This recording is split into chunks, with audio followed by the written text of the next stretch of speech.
I've seen actually on YouTube, I've seen entire channels that are like just this, basically, just making sounds on the table.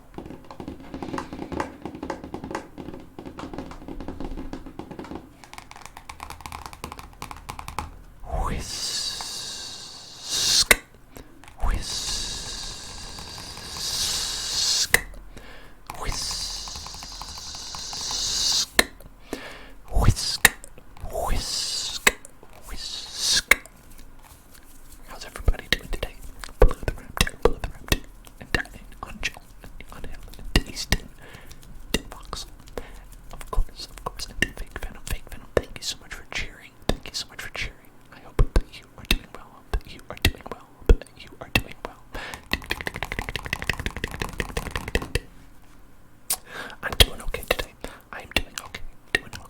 Tomorrow, my partner is leaving for a trip, so I'm going to be without them for a little while. Kind of a bummer, but it's okay, because I'll have all of y'all tomorrow in our special private stream, our subs only stream tomorrow. That's wonderful. Nic Cage. You just finished up a stream. Oh, you did a stream. That's awesome. That is awesome. Yes, thank you so much. This book belongs to me.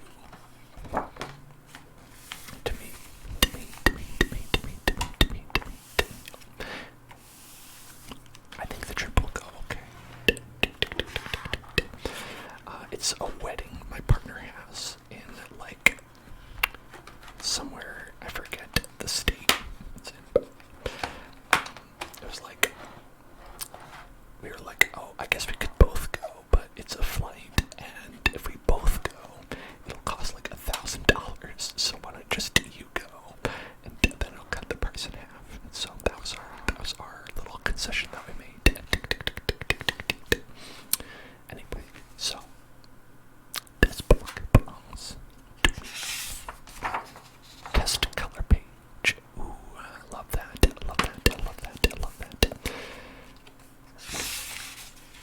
This image from Vampire's Kiss. BTS coloring book for my partner. They love BTS, and they love, well, they have a love-hate relationship with art, but it's okay. It's okay. Alright, so, there's so many colors here, I don't know where to start. They're so distinct. Which one do you pick? This one is red, so I'm gonna go with that. I like red. This belongs to.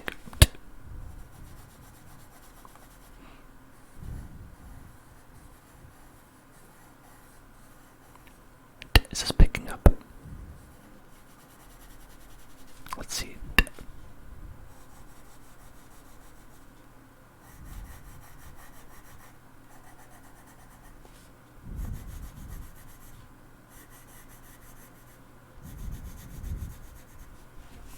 Just barely. Okay, maybe we can get a little bit more. Okay, I think that this is about as close as I can get.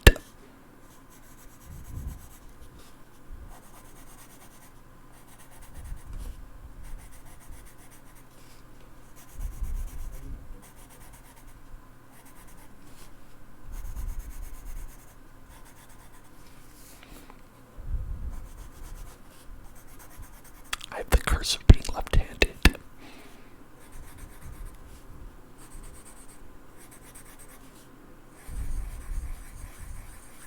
So I cover everything that I'm drawing.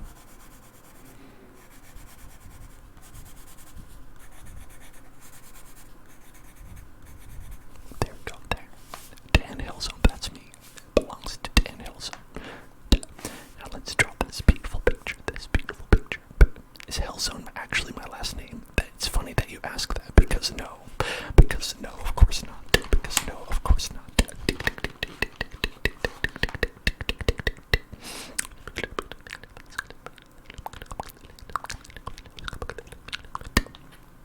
Okay, so this jacket is like a cool kind of leather jacket.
certainly do it, and it's pretty fun. It's pretty fun, I gotta say.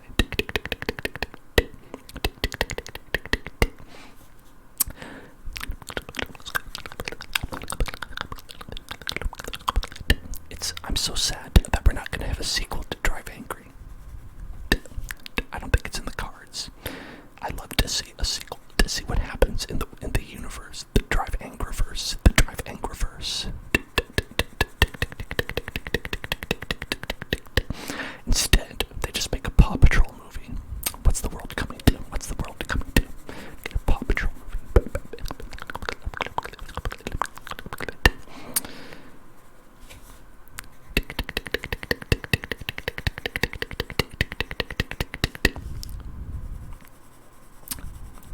Getting Chris Pratt to play Mario in a movie when you could be getting Nic Cage to play Mario in a movie.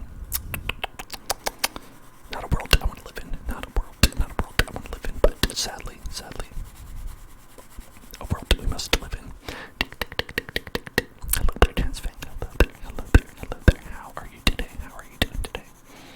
Got a little sippy right there. Got a little sippy.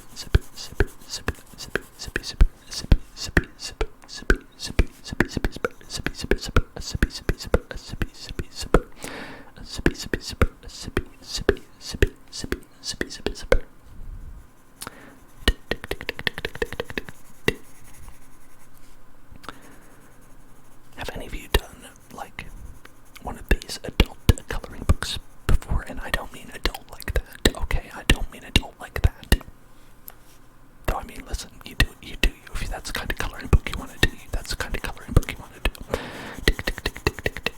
But they're very soothing. I've not done one myself, so this is actually quite nice. I'm enjoying this.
on the premium stream. I'll explain that one on the premium stream.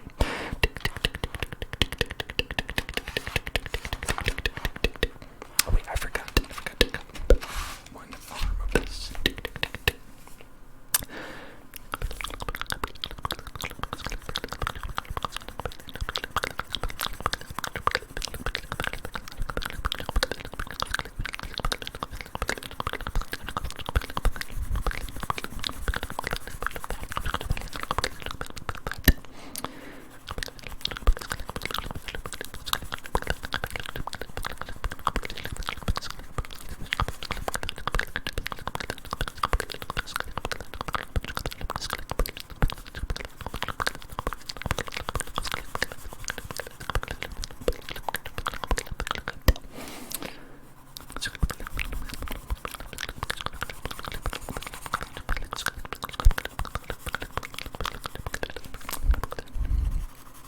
Now, I don't know a lot about drawing people, so please forgive me if this is crass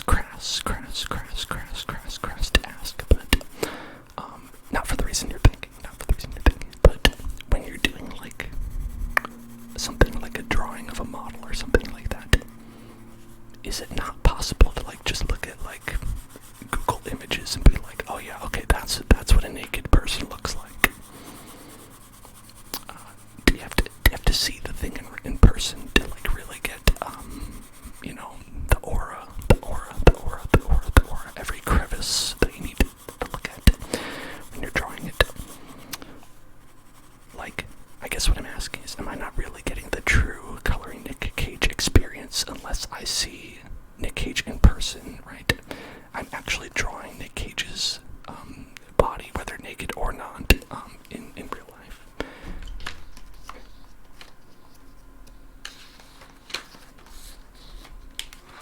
Just because I think that if they need naked people,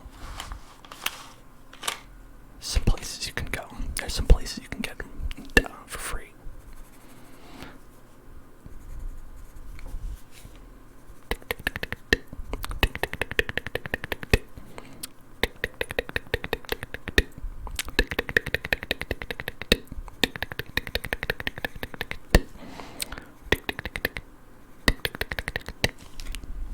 It's about learning to draw quickly and precisely. Photo reference is fine for drawings that take a long time. I see, that's interesting.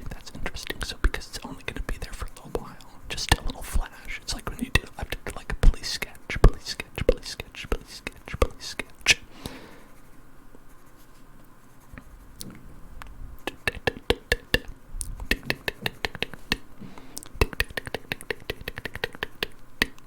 Thank you for following Michael Stella.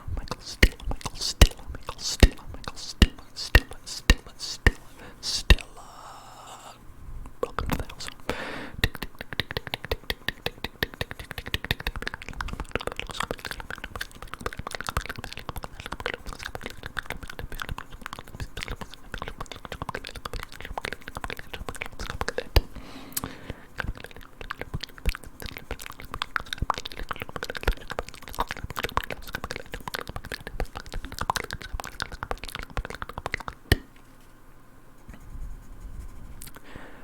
Figure drawing classes have short, sketchy poses, medium length poses, and then one long pose at the end.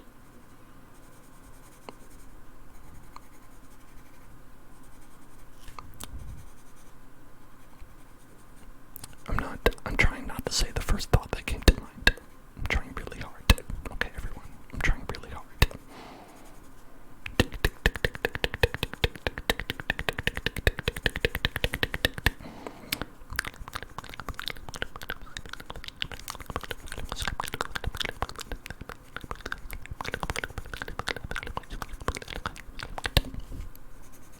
Oops, I think this should have been gold right there. That's okay. Look at that gold chain. That's pretty sick. Look at that. Looks pretty sick. 7. Thank you for cheering. Glad you like this Nic Cage. What should we do for, like, skin color? I've been, like, avoiding it. What do y'all think we should do for skin color? What color is a skin? What color captures a skin color? What color is a skin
this actually seems like a skin. This seems like it could be a skin. A peach, a peach, a peach, a peach ring, a peach ring, a peach, a peach, a peach, a peach, a peach, a peach, a peach, a peach, a peach, a peach, a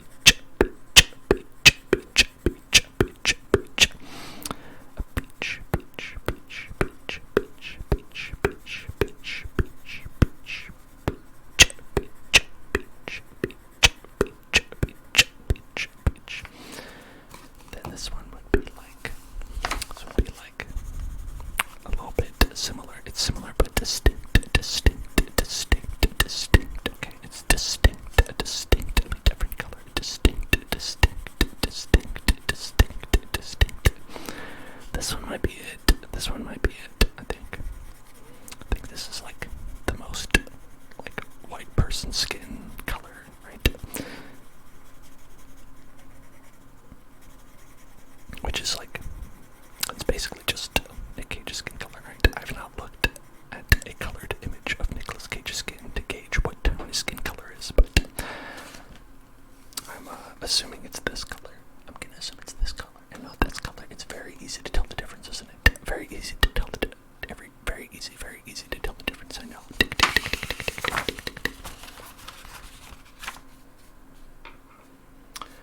I'm glad that you like the sounds. If you didn't like the sounds, that would be very sad for me, because I would just be doing this, and no one would be watching because they'd be like, I hate the sounds. So I'm very happy that you like the sounds.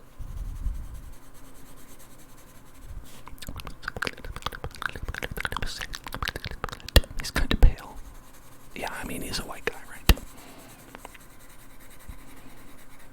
I don't know how well known this is, but Nic Cage related to Francis Ford Coppola, the Godfather director.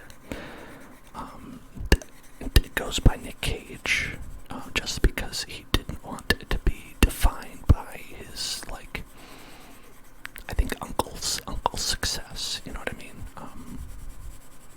Sofia Coppola, though, was just, fuck it, I don't care. Though, to be honest, I think you just naturally get that kind of benefit, right? That kind of privilege and benefit just by being related to him in the first place, because he's like, alright, listen, I know you want to make it on your own merits, but what if I introduce you to X or Y person, right? So it can be in this movie and that movie and get started out, and even if you're going by a different name, you know, I feel like, you know, what's the point, right? Though, I gotta be honest, Nic Cage, great name. If it was like Nic Coppola, not as popular, right? That part, definitely a good move. Definitely a good move.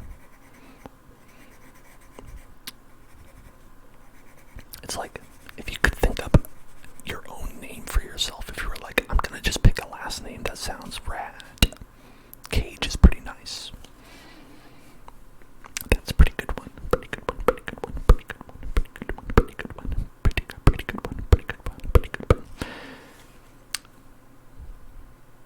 I don't know what mine would be.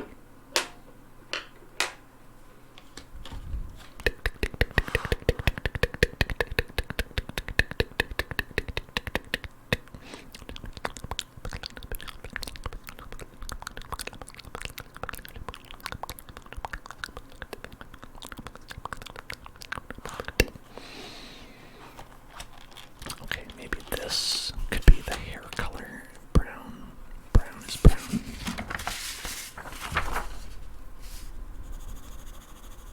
That's like red. That's a redhead. That's a redhead right there.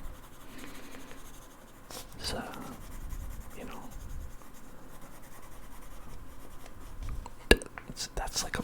that's pretty. That's a lot redder than I thought it would be. That's a lot redder than I thought it would be. That red kind of brown. Man, how come humans don't have better colors in their bodies? It's just like a couple of, like, earth tones, you know, and that's it. Be original, why don't gotcha, huh? Humankind.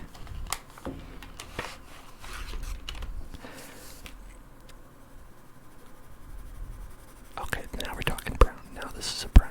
This is brown right here. Brown town. This is brown town. Welcome to brown town. Brown town. Brown town. If it's brown, flush it down. If it's brown, flush it down. If it's brown, flush it down. That's what I say about hair. To hide amongst the dirt and brush. The dirt and brush. The dirt and brush. And yet we went ahead and made camo anyway.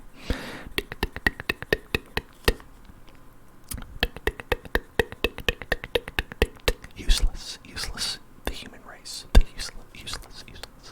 Mankind is imperfect. I will improve them.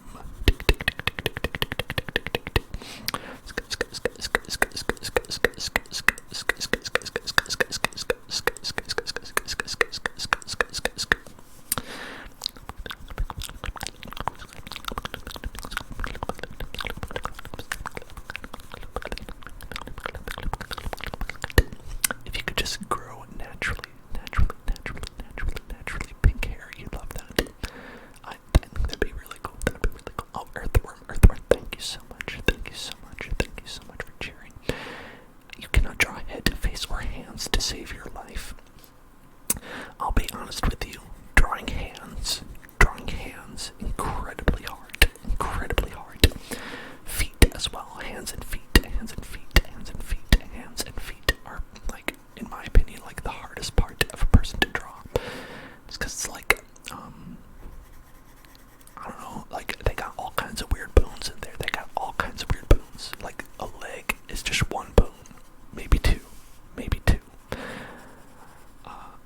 Well, I guess there's an 8. But you know what I'm talking about, right? It's like, there's like a couple bones there, but the hands, it's got like 7,000 bones. I think that's the approximate amount. I'm not a doctor, but I think there's 7,000 bones inside the human hand. And that's just one of them. When you add them up, who knows how many? It could be like 1 million if you add up all the hands that you have. Okay, so we've got the hair. I'm gonna leave out our skin tone skin tone colors, because I'm gonna get confused on those. Alright, let's get a little bit of a splash of color, Paper Mario color splash in here for this shirt. It's good. Yeah, it's got a little blue shirt, you know, a little tasteful blue shirt underneath. Tasteful. Lips are hard. I can see that. Eyes are difficult. You know, I think, honestly, like, if you're gonna draw a person, just don't give them any features. Just make them like, a blob. Hello there, Kyle Neal. Hello there.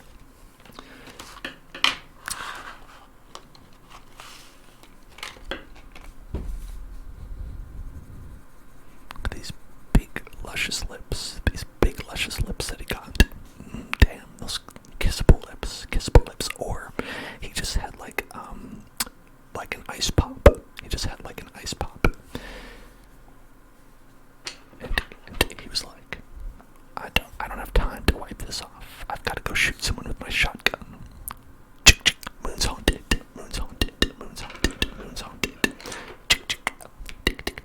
I am a lefty. This is my left hand. This is my right hand. I have two of them. Two hands.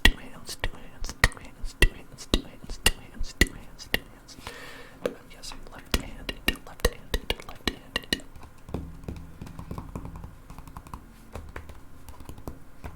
I have two hands that you know about.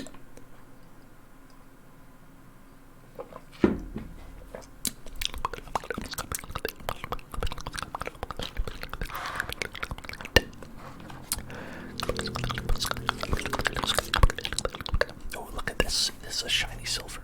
This is metallic silver. Metallic silver.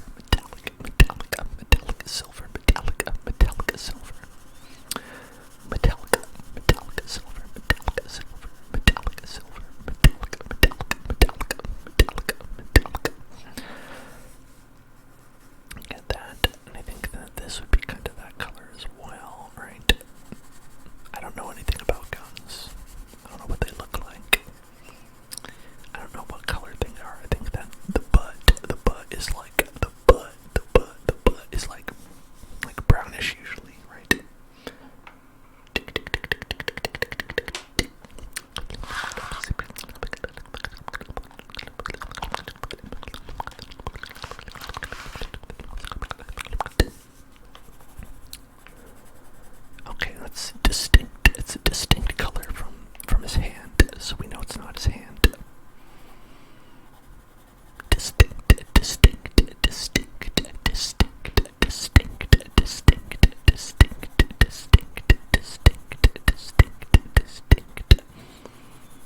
say. You don't say.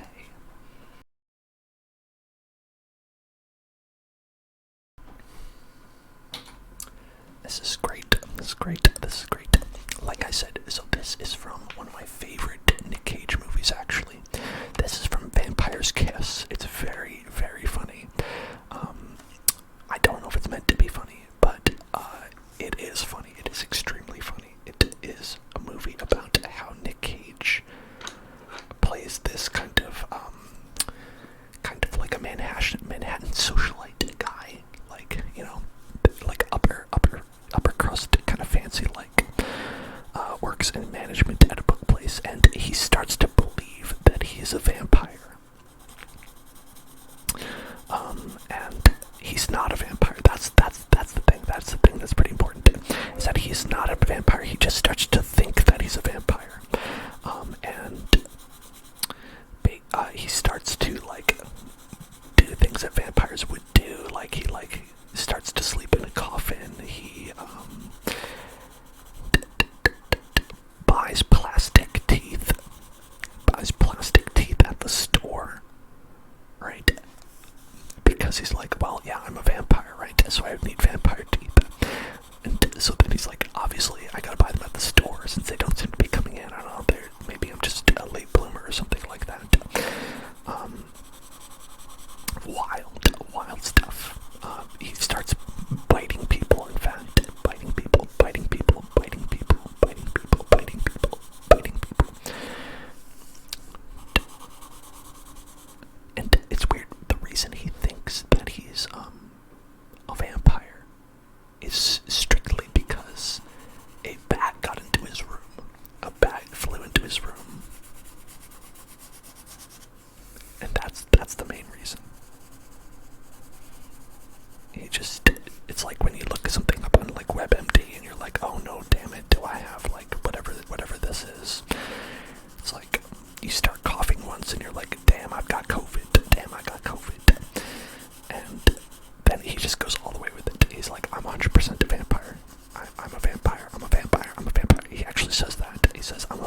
I'll just make a mess on my desk and then clean it up later.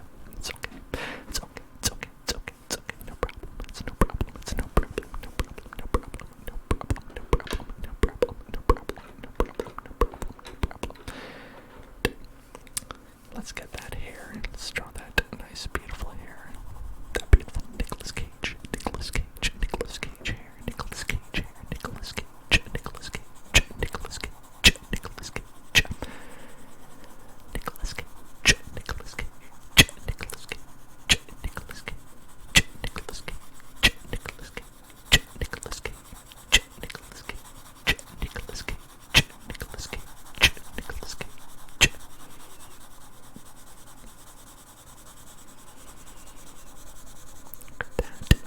This beautiful boy, this beautiful boy, this beautiful head of hair, this beautiful head of hair. Do you think that Nicolas Cage dyes his hair? Do you think he's gone gray? I would say almost definitely, right? Definitely by this point, right? He's got to do those color touch-ups. He definitely has to. Like, people don't. There aren't. Like, that's the case with everyone, right? There aren't old people who still have color in their hair, are there? Like, I thought that it just, for everyone it goes out. It's like unavoidable. Is that not right? Salazar Gecko. Thank you for following. Welcome to the house. I feel like anybody, like I don't know if I've ever seen anyone who I've been able to confirm contains color in their hair to an old age.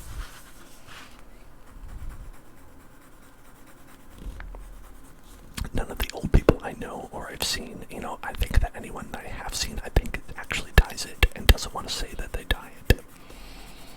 Or they have like a wig or something like that. And I'm not saying there's anything wrong with that. I'm just saying that it's human nature to do that. For redheads, okay, maybe redheads, that's true. I don't actually know any old redheaded people. I don't think I know any old redheaded people, personally. I just don't know a ton of old people. TBH. My hair is like definitely silvery in certain parts, and I'm like only 30, so that's how it's like. I know for sure. It's like if it's happening to me this early, it's gotta be one of those things where it's like it happens to everybody.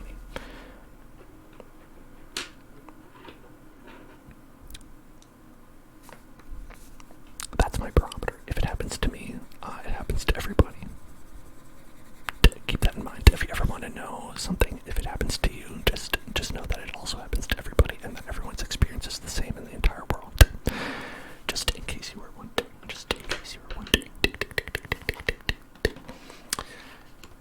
Oh, interesting. Sometimes in cancer patients, they have a sudden jump start to the melanin production in their hair in remission. Interesting. Strange how the body works. It's a mysterious organism. Kyle Neal says that redhead's color goes first. Well, rip. He's got those big luscious lips.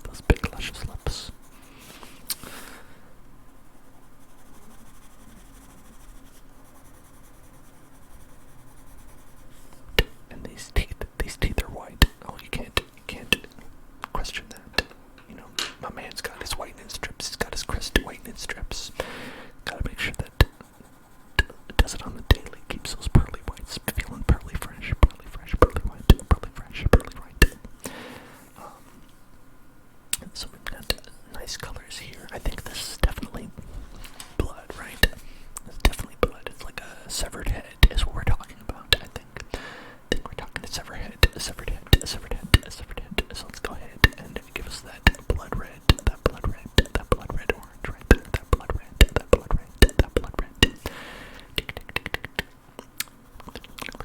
Caucasians turn gray the earliest. Well, confirmed.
lost your old account, did you? Oh, that's a bummer. That is a bummer. That is a bummer.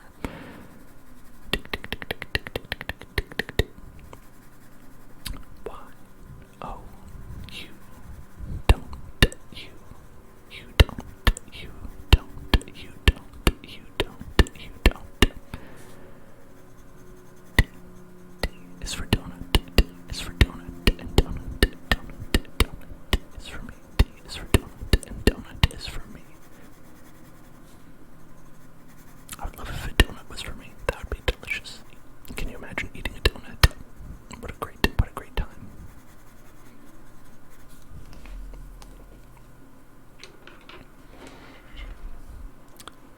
I feel like my imagined fantasies are always like very simplistic. Where it's like a lot of people are like, man, what if I went to space? That would be so cool. I'd love to go to space. And for me, I'm just like, man, what if I ate a donut?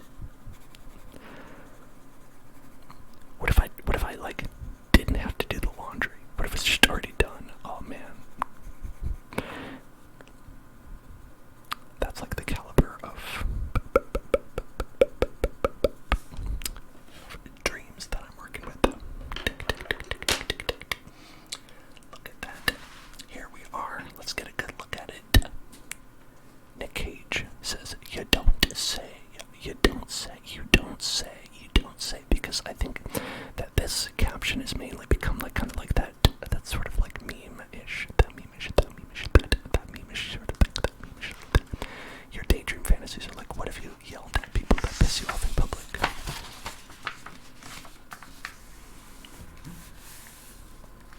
I probably would feel that way too, but I gotta be honest. I don't see too many people. What are we doing here? Nic Cage looking pensive, thinking about things like the movies, like football, like the Statue of Liberty, and popcorn. These are things that Nic Cage thinks about.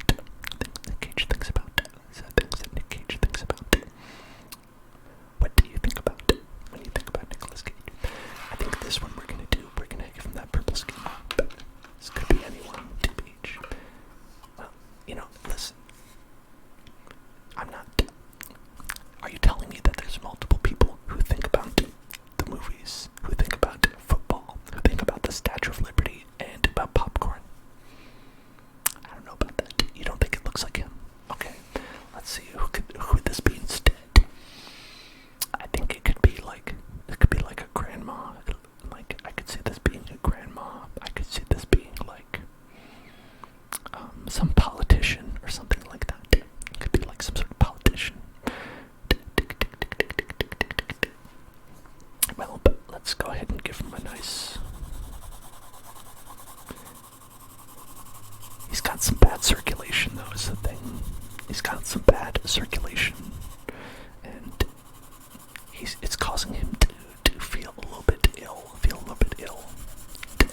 He's really got to get that blood pumping, because I'm concerned about young Nicholas.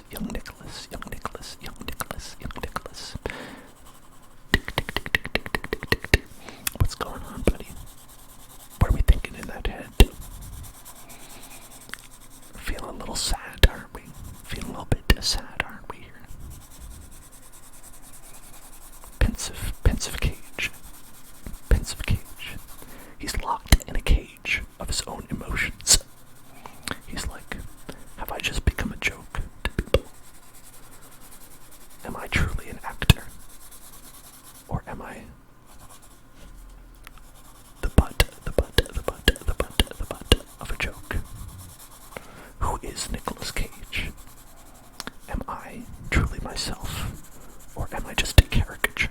Am I just a caricature of the thing that people think that I am?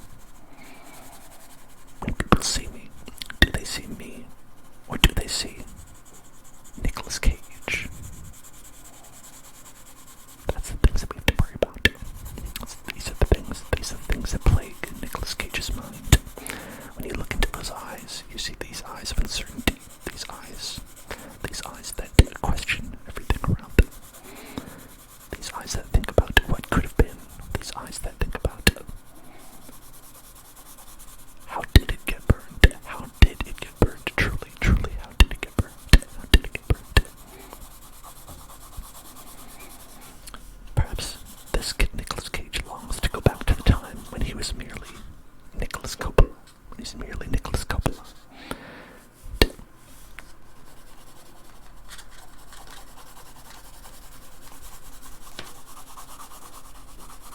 Back when things were fun. Perhaps this is the life that has been chosen for him, and not the one he's chosen for himself. Or maybe it's just a bad drawing of Nicolas Cage. Both are equally possible.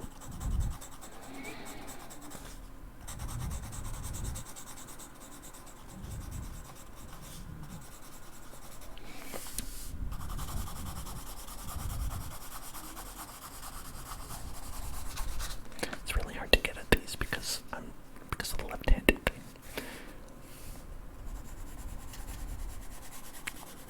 It's like I keep rubbing up against the paper in the way. The paper.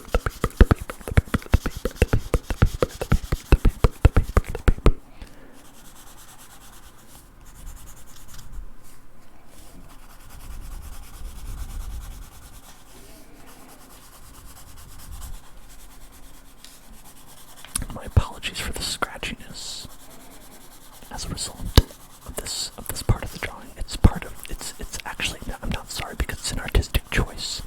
It's to represent how uneven Nicolas Cage appears in his mind, where he doesn't know how to apply the self-image that he's created for himself. Nicolas Cage has done a series of very, very funny Japanese commercials. If you've not seen Nicolas Cage's Japanese commercials, I really recommend that you look those up on YouTube because they are hilarious. They're hilarious. They're all for pachinko. I believe he did a bunch of pachinko ads where he just talks about how much he loves pachinko. Loves pachinko. It's the kind of thing that where like a lot of celebrities have in the past done that.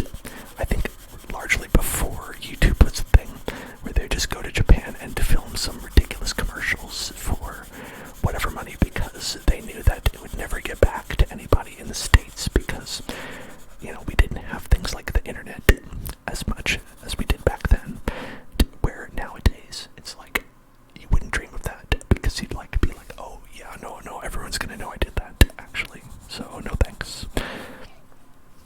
So it's really something you don't see people do anymore. And when you do, they know it's gonna come back and they're fine with it, right?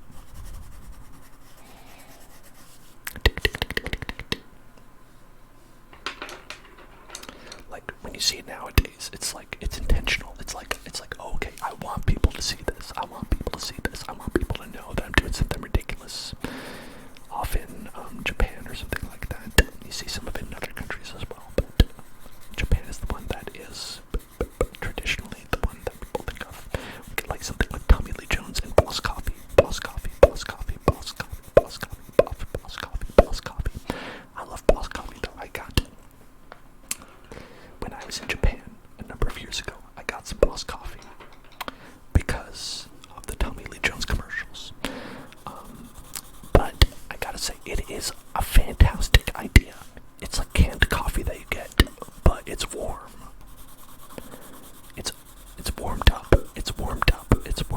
Like you get it out of the machine, and it's like you're drinking some warm coffee. You know what I mean? Why do we not have warm vending machines? Why's it all gotta be cold? What if you want something warm? It's great.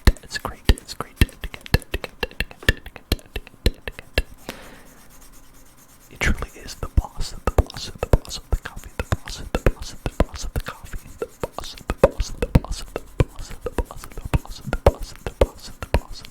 the coffee.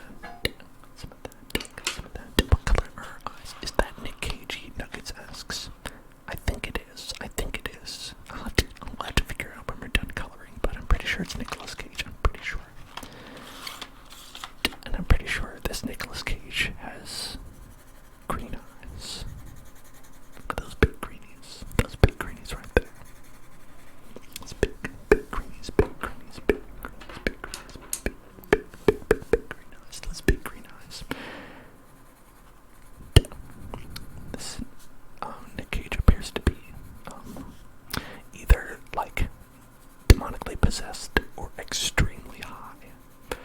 You can make your own decision. You can decide in your own canon what you think. Is he demonically possessed? Has he been smoking the reefer?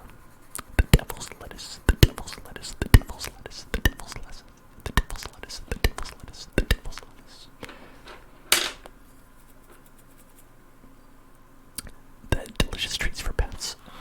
I don't have pets, so I'm not familiar with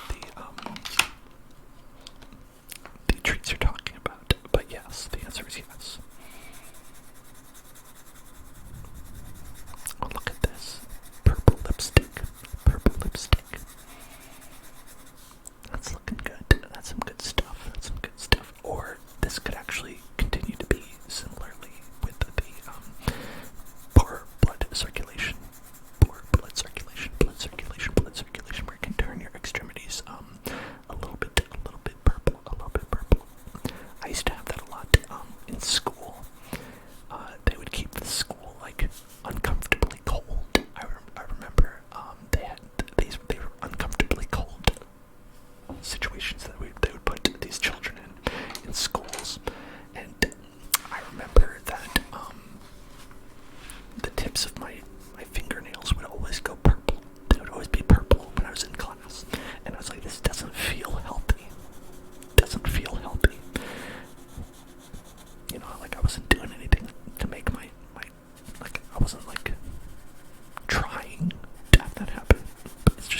respect it. I respect it. I respect it. I respect it.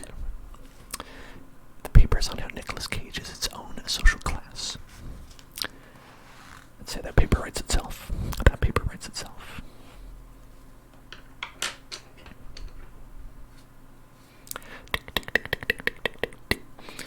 Now I did in my life write a paper on Nicolas Cage one time. I have written a paper on Nicolas Cage one time.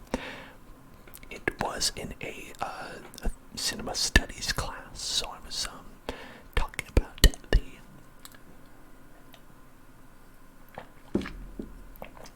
the kind of differences that you can get in an artistic work when you adapt a movie. And I was obviously talking about the original Wicker Man versus the version that Nicolas Cage was in, and how we can really see the art evolve in the Wicker Man that Nic Cage was a part of, and how, you know, the original is like this horror movie that you know, is kind of a little bit similar to like what you'd see from Midsummer, right? It's like basically Midsummer of like the 70s, I want to say. And the one that Nic Cage was in was just, you know, really transcendent art is what I'm thinking, is what I'm saying. So that's what I'm saying. And so we can see that you know, we don't have to concern ourselves with things like a good movie or anything like that. We just have the confines of art. We don't have to think about how to make something a coherent narrative. We don't think about how to give the viewer emotions or anything like that, or tell a story. Just art. It's just art. It's just art. Just art. Just art. And that's it. Oh, Voxel, you did affirmations. I am sorry. I was busy coloring this popcorn box. Popcorn box. So whispered affirmations. Whispered affirmations by Nicolas Cage. Everybody, relax. Relax. You're gonna be okay. You're gonna be alright. Everything's gonna be alright. I think that you are wonderful. You're wonderful. Everything's gonna be okay. Nicolas Cage loves you. And Kirby loves you. I've eaten Nicolas Cage before, and I know that he loves you. Because when I eat someone, I can tell exactly what they're thinking at all times. And Nicolas Cage was thinking that he loves you. He loves you, and he thinks that you're special. Thinks that you're wonderful and special. He thinks that you're amazing. You're a wonderful person. Nicolas Cage loves you. Nicolas Cage thinks that you are great. Nicolas Cage wants you to be happy. And so does Kirby.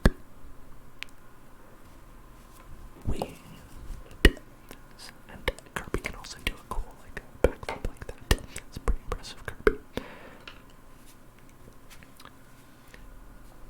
Yeah, actually, I think Kirby, like, when Kirby eats people, I believe it's my headcanon that, Kirby not only gains their memories, but, their fears and their desires, and all of that plays upon his mind at all times.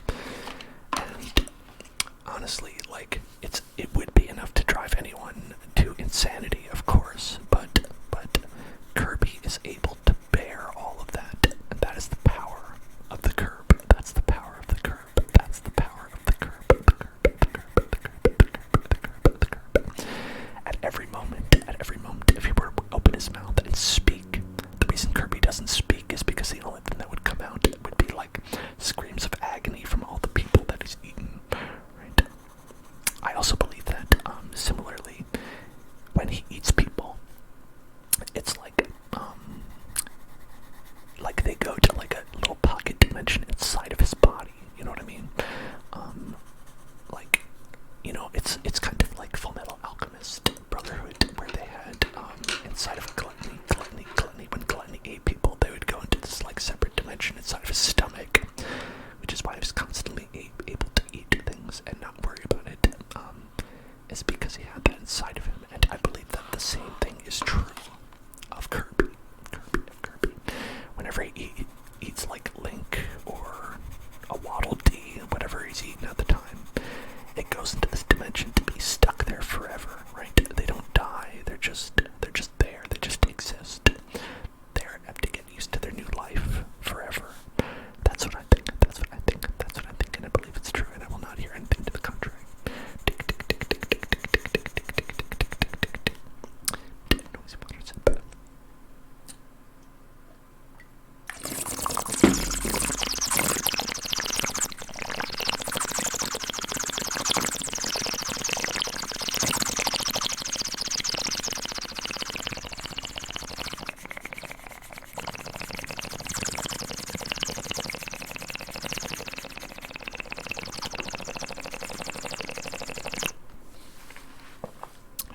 I think that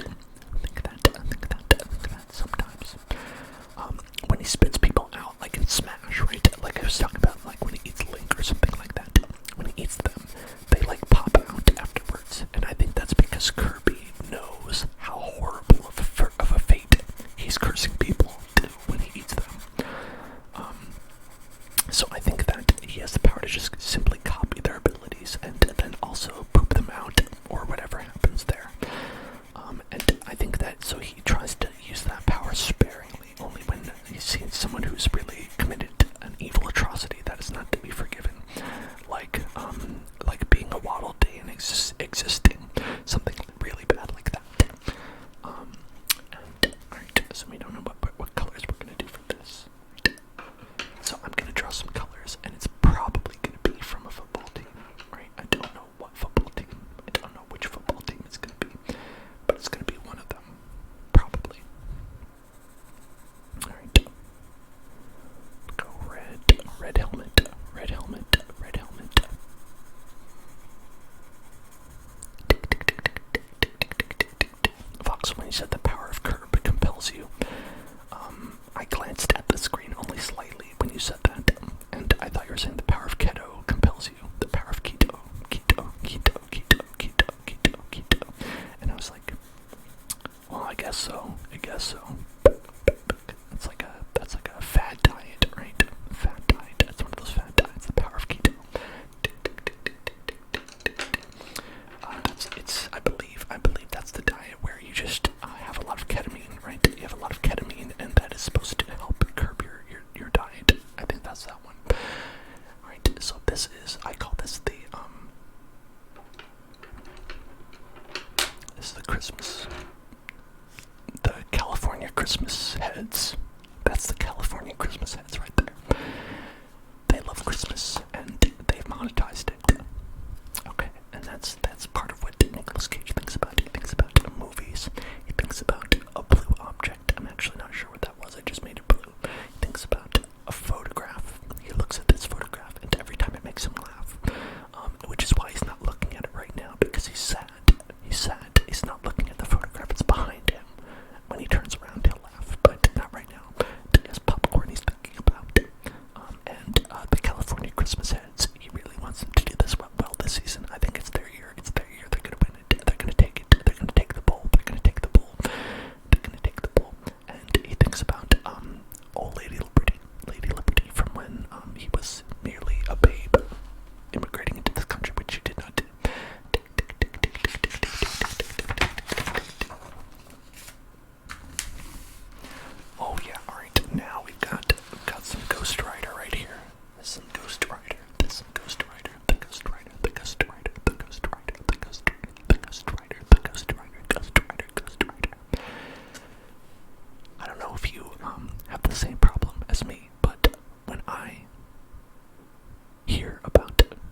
Oscar's not colorblind. So you think. Now, obviously, here's a good way to tell. If you're not colorblind, you'll know that this is green. This is green, right? Filling this with green.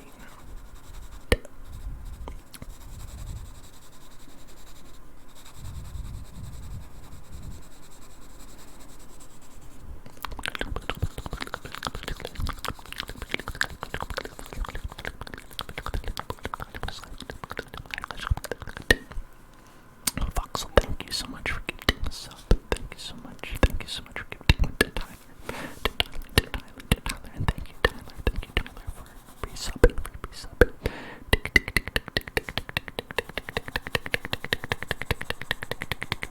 Very nice of you, Bob. Thank you so much. Thank you so much. Thank you so much. Thank you so much.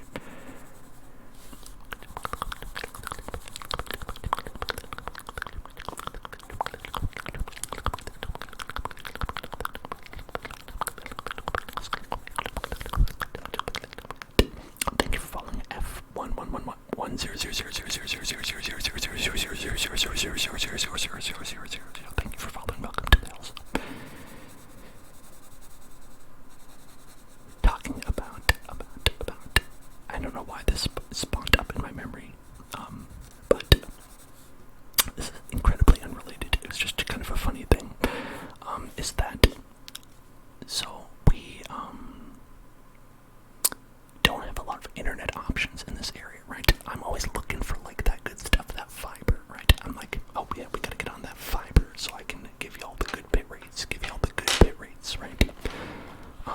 You know, I think the bit rate we've got now is fine, but it's like, man, it could be better, right? If we didn't have this regular internet, so I'm always looking for, like, new places that are opening up, and we got a notice on our, building's front gate that was like, hey, we now have this internet company in your area, so give us a call if you'd like to sign up, and it is fiber. It's fiber internet. So it's like, oh, hell yeah, that sounds great, hell yeah. So I gave them a call, and, well, I should say I emailed them because they gave me an email address and not a phone number. And, like, I contacted them and I was like, hey, how do I get that internet? How do I get that good internet? That good fiber? And they're kind of like a mom and pop sort of thing. So they're like a little bit like smaller. It's not like you know, AT&T or anything like that. So, but this is the weird part, is that they were like, hi there, hey, so, if you'd like our service at your building, what you're gonna need to do is install our device on your roof in your apartment. And I was like, dude, are you kidding me? Who do you think I am? I can't install a thing on my roof. I don't own the roof. Just to go here, it's an apartment building. You put a thing on my, and so, like, I emailed them back with, like, just the number of the building manager, and I was like, oh, hey, good news. You can talk to this person and figure it out because you're a goddamn company. You do it. And they have not gotten back to me since, which is wild because I'm pretty sure they're a legitimate company. I looked them up and stuff, and I was like, and people were like, oh yeah, they're good. But maybe it's like they just really, like, physically need someone to go in and, like, subtly, like, add their service box in order to do it. But it is so sketchy. It sounded so sketchy to me when they were like, okay, alright, listen, you can have our internet, and we'll even give you a discount. All you gotta do, put the box in. It's ridiculous. I'm not going on my roof anyway. I am not going on my roof because, listen, you go on your roof, you die. If your roof is the most dangerous part of your house. Folks,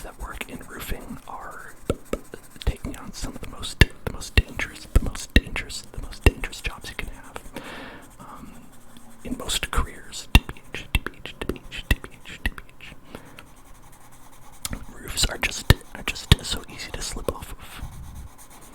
A lot more than you think. A lot more than you think. A lot more than you think. And as much as I love internet and having it at a fast speed, I'm not going to do that. And also, potentially get kicked out of my building for installing a box of unknown origin into our building. It's like, listen, I just want regular internet. I just want to get a regular internet service where I give you money every month and you give me the internet. Is that so much to ask? And then they're like, yeah, it is. That's too much to ask, actually. But maybe it'll work out. Maybe it'll be alright. Maybe it'll be okay.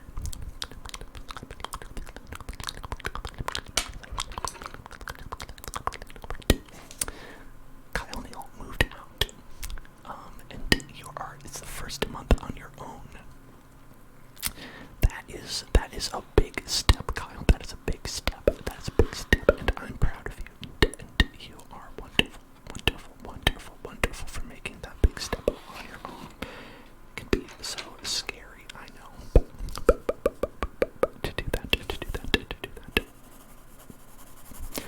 And there's a lot of things you don't think about. Like you said, feeding yourself is difficult.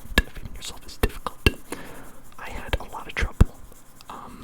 Not really as much as most. I think I was mostly okay because I know how to cook. But there's a lot of things that you can get messed up when, like, you don't know what is important and what is not. Like how I gave myself mercury poisoning because I ate too much tuna fish because it was cheap. Tuna fish is cheap, and I ate so much of it that I got mercury poisoning because I was like, hey, this is cheap. Why shouldn't I eat this for every meal? Right? And I found out that the reason you shouldn't is because you'll get mercury poisoning. That's why. Eating a lot of meatball subs. Yeah, that's what I'm talking about. You see, like, you're like, oh, okay, here's this, meatball subs. I could just eat meatball subs every day. What's the problem? And sometimes you find out that there is a problem. Sometimes it's not. Sometimes it's not a problem. But if I could make a recommendation, mix it up. No matter what your thing is that you're doing, mix it up every day or so.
fighting these ghosts. Come on, stop it, stop it.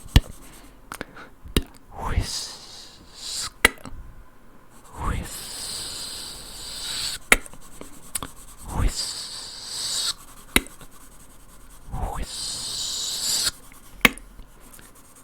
whisk, whisk, whisk, whisk,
these things are going to come out one way or another, but you never know. You're never really prepared for when it happens. Now that I said it out loud,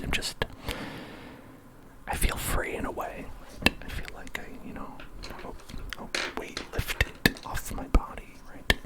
Just been holding on to that for so long, the fact that I've never seen the movie Ghost Rider, and now it's out there, right? And I can live in my truth. I can live in my truth now, and I can just say to everybody out there, listen, I'm someone who's never seen Ghost Rider. That's me. Hey, it's me, Dan. I'm someone who's never seen Ghost Rider, and and I'm proud. I'm proud of that. I'm proud of it. I can be who I am, and I can be happy about it.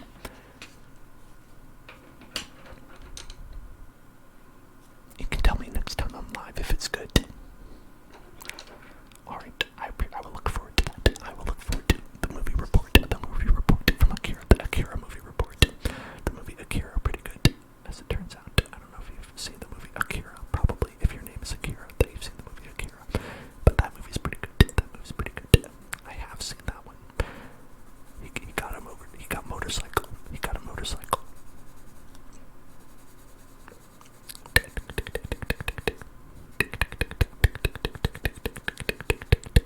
And there's a big baby. There's a big baby in that movie. There's a big baby.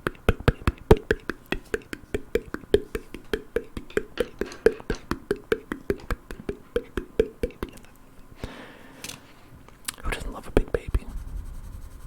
Doesn't love a big baby? Who doesn't love a big baby? Doesn't love a big baby? Doesn't love a big baby? Doesn't love a big baby? Big baby, big baby, big baby, big baby, big baby, big baby, big baby, big baby, big baby, big baby, big baby. I think the big baby represents society or something. It doesn't matter. It's a big baby. It's a big baby. It's a big baby. It's a big baby. It's a big baby. It's a big baby. It's a big baby. It's a big baby. Big baby. Big baby. Big baby. Big baby. Big baby. Big baby. Big baby. Big baby.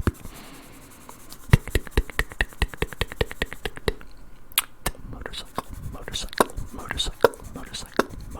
I know that the Ghost Rider rides a motorcycle. That perhaps is the ghost. That perhaps is, or maybe he is a ghost who rides. Maybe that's the whole thing. Oh, I get it now. Ghost Rider. He's the ghost. But he's not a ghost. He's a skeleton. He's a skeleton. That's not a ghost. It's a skeleton. I know the difference between a ghost and a skeleton. You can't fool me. You can't fool me. Did not get up that early in the morning. Gotta get up pretty early in the morning. Don't fool me. Gotta get up pretty early in the morning. You've gotta get up before the early hour of 3 p.m. in the morning to trick me. Needless to say, it's not possible. Needless to say. It's not possible to trick me if I don't get up earlier than 3 p.m. in the afternoon.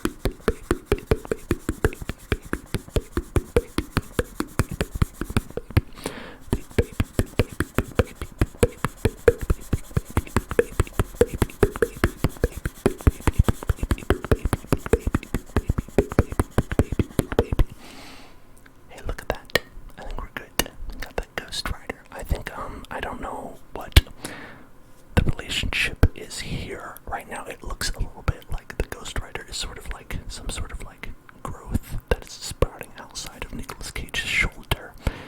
And I'm not seeing the movie, so I think that might be the case. I think it might be like the Ghost Rider is this like flaming skeleton man who like pops out of Nic Cage's shoulder and lives there. And he's like, hey, we should do some crimes. And then Nic Cage is like, I don't want to do some crimes. I just had a Freezy Pop and my lips are covered in Freezy Pop juice. I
honors when he was in the military.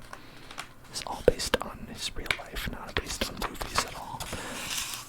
And this is when Nic Cage was painting his eyes when he was dressing up as a clown.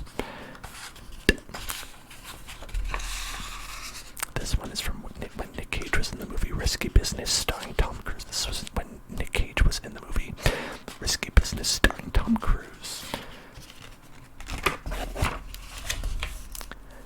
This one is, I don't know what this one is. He's got a, oh, this is when he was in Girl with the Dragon Tattoo. This was Girl with the Dragon Tattoo. He was the girl.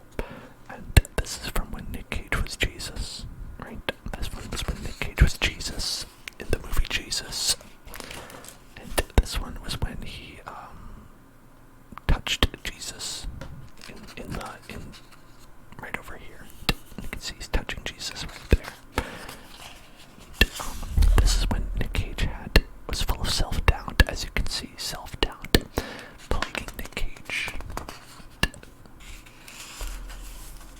This one, I think is from Raising Arizona. This one's just, that's not a joke. I think that one might be from Raising Arizona. Here's Happy Nic Cage smiling. It looks like he's playing like the Joker.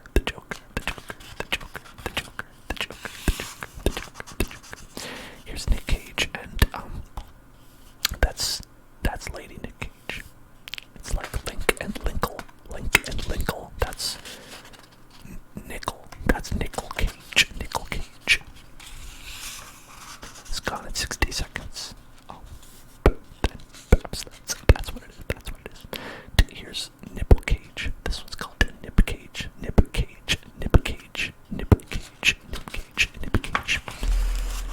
Those are okay because they're male-presenting nipples. You can show them on Twitch, thankfully. This is when it's King Arthur.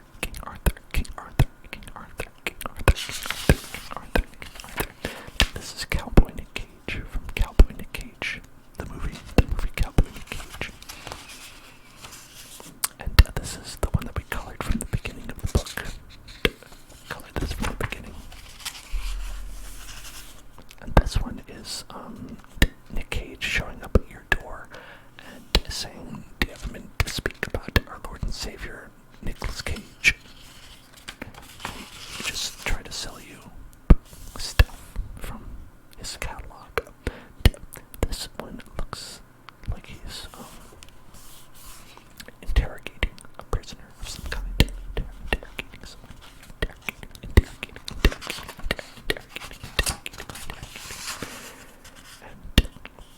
And this one, he's wearing the same jacket and he's looking somewhere. He's like, "What's over there? What's over there? What's over there? What's over there?" And this one, I think is this Face Off? This might be Face Off. I'm not positive, but it might be.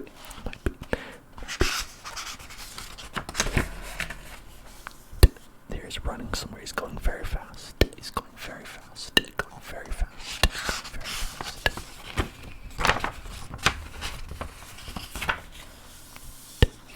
This one where he's on a motorcycle. Not the same one, I'd imagine. Now he's got a gun. And he's fighting some amoebas.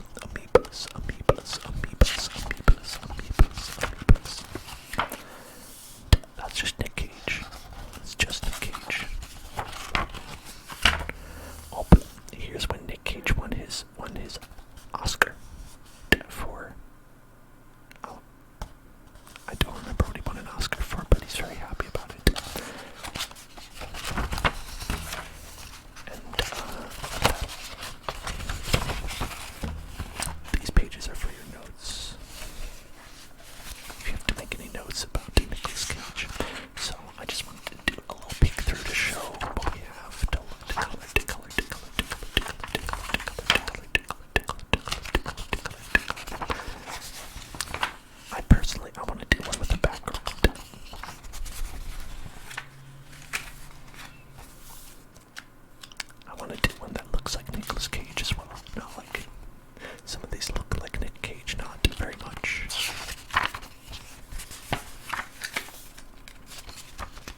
some blonde hair. Some blonde hair.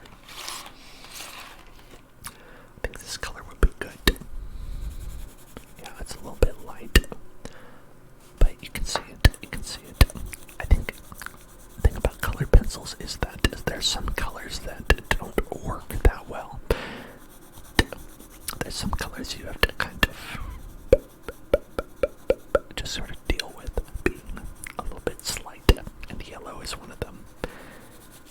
Yellow is one of those colored pencil colors where it is just the most tenuous grasp on this world, where it takes just a flick for it to be erased from existence.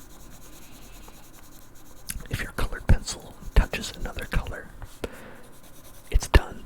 If your yellow colored pencil, if it gets in contact with like a darker color, then you might as well throw it away. You might as well get rid of it. Even if it gets in contact with just like some like orange or something that you've like put on the drawing previously. It's gonna rub off. Like, look, I didn't even touch anything, but there's like a little bit of like what looks like some red in there. That's come off. Another one is white. White.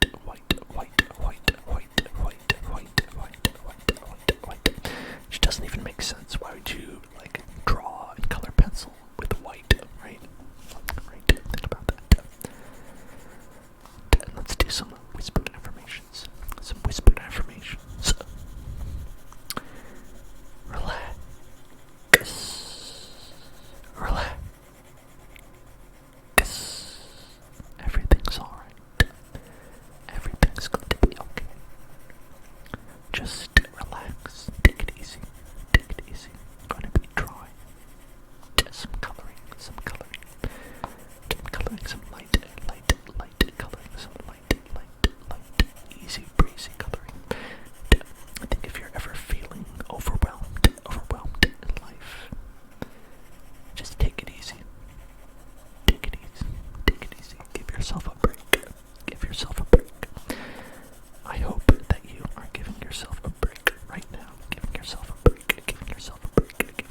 to know what a really good Nic Cage movie is that a lot of people slept on? It's gotta be Bad Lieutenant, Bad Lieutenant, Bad Lieutenant, Bad Lieutenant, Bad Lieutenant. And that's Bad Lieutenant, Port of Call, New Orleans, Port of Call, New Orleans, Bad Lieutenant, Port of Call, New Orleans. It is absurd. It is absolutely an absurd movie. It's wild, and I don't even think it's bad, right? It's the kind of bad movie that's not even bad, right? Where, basically,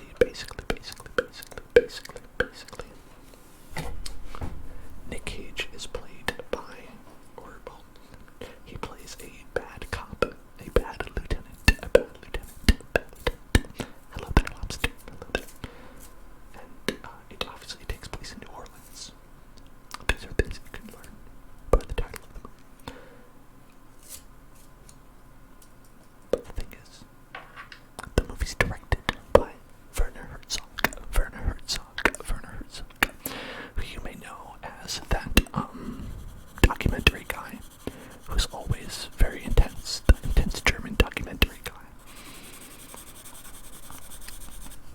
Who's always talking about the sad things. He's talking about how you can see the Nicolas Cage, but you cannot understand the sadness behind his eyes. What we have is a Nicolas Cage, but what we also have is the root of sadness. What is life but not an inevitable march towards the grave? None knows this better than the Nicolas Cage, as you can see. And, that is Werner Herzog. He is an intense German director who actually has worked with a lot of really interesting people over the years. One of the most common people who was in a lot of his movies was Klaus Kinski, who I believe is, well, a lot of people say, like, you know, mentally unstable, like, I believe that, he was just sort of, like, kind of, considered to be that way, but Werner Herzog enjoyed working with him because, he gave, like, a real intense performance, even though he was sort of unwell, right, in a lot of ways, and this was, like, at the time, it was, like, knowing that, so he's worked with some really wild and crazy people out there, you know, crazy meaning, not necessarily, like, mentally ill crazy, but wild and different, I should say, wild and different, including bears for Grizzly Man, the documentary that he made, where, like, a human being got eaten. And so Werner Herzog, this, like, really, like, pretty intense German director, makes this movie called Bad Lieutenant, Port of Call, New Orleans, which is not usually the kind of movie that he makes. He does not make, like, Born Identity types of movies like that. You know, he makes sad German documentaries about caves that he finds and penguins that are, like, wandering off to death.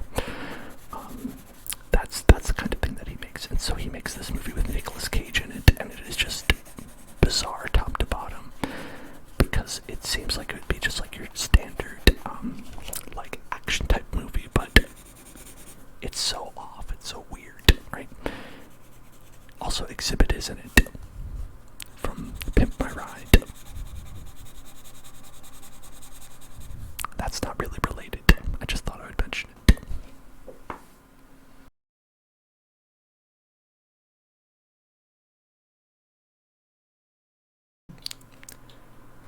Okay, so now we're going to do a little bit of soft spoken. So I continue to tell you of my Nicolas Cage knowledge and stories, which, honestly, I don't know if it is that interesting to other people, or if I even have enough to fill up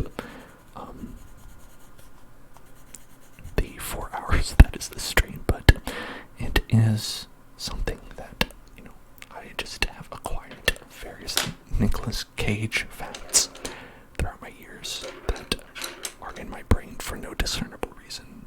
None at all.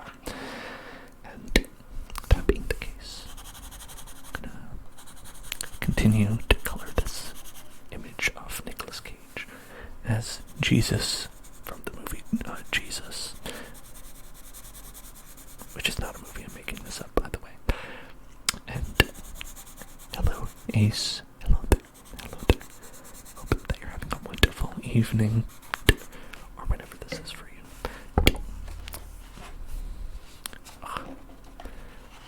Having the mic in this position is difficult. Actually, a lot of things about this are difficult because of my left-handedness. It is difficult being left-handed. It's a right-handed world we live in. We live in a right-handed world out there.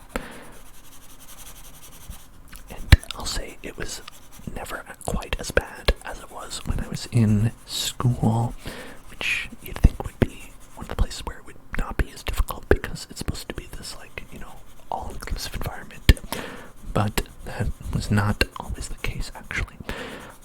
I think I might have told this story before, but one of the things that always bothered me to a legitimate degree was the desks in high school. We had these desks where they have the one part that folds down, on the side. I can actually make a little drawing of it here for you, where it's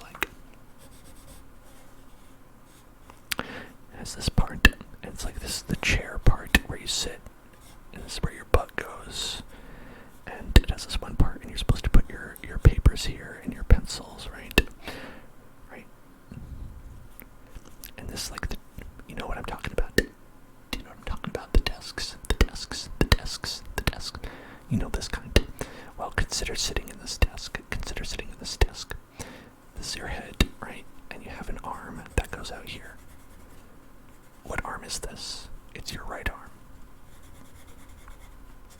Consider being left-handed. Where do you rest your arm? Nowhere. If you're right-handed, you rest it right here, and it's useful. If you're left-handed, you have to I guess basically put your hand right here where you're also writing and try to write and be a person, even though this is the only option I guess you have. And there are some desks that are reversed and have this on the other side, but they didn't have those at my school because I guess they didn't think it was worth it. And so my life was hell, basically. That's what I'm saying. Yeah, those chairs, I do not like them, and I honestly hope that if there are left-handed folk out there, that you do not have to encounter that situation. That desk technology has evolved. Desk technology has evolved since I was in school.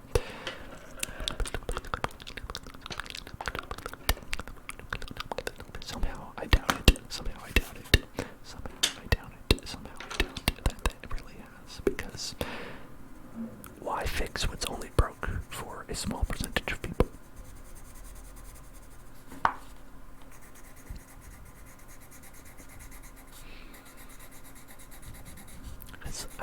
I believe only approximately 10% of people are left-handed. Ashley World, thank you for following. Welcome.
so you need to make that work. Right, I believe it's 3. I think it's 3. It might be 4. I'm not positive. It's been a while since I played a Professor Layton game.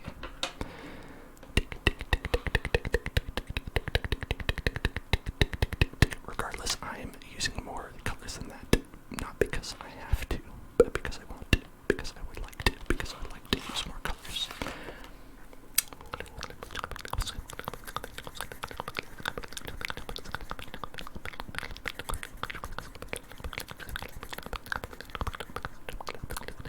This is baby pink, baby pink, baby pink, baby pink, baby pink, baby pink, baby pink, baby pink, baby pink, baby pink, baby pink.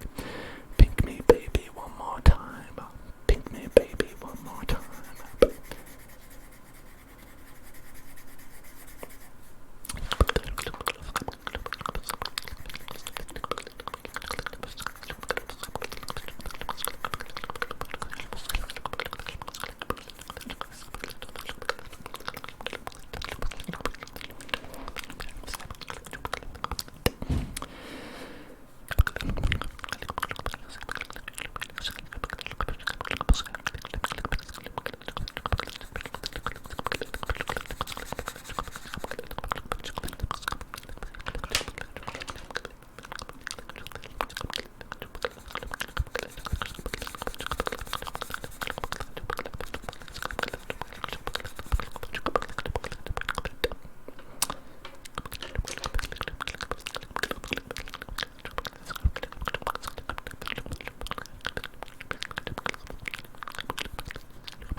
Little corner right there.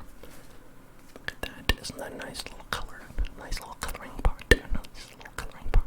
Nice little color. Nice little color. Nice little color. It's beautiful, beautiful color. Beautiful color. Beautiful color. Beautiful color. Beautiful color. Beautiful color. Beautiful color. Beautiful color. Beautiful color. Beautiful color. Beautiful color.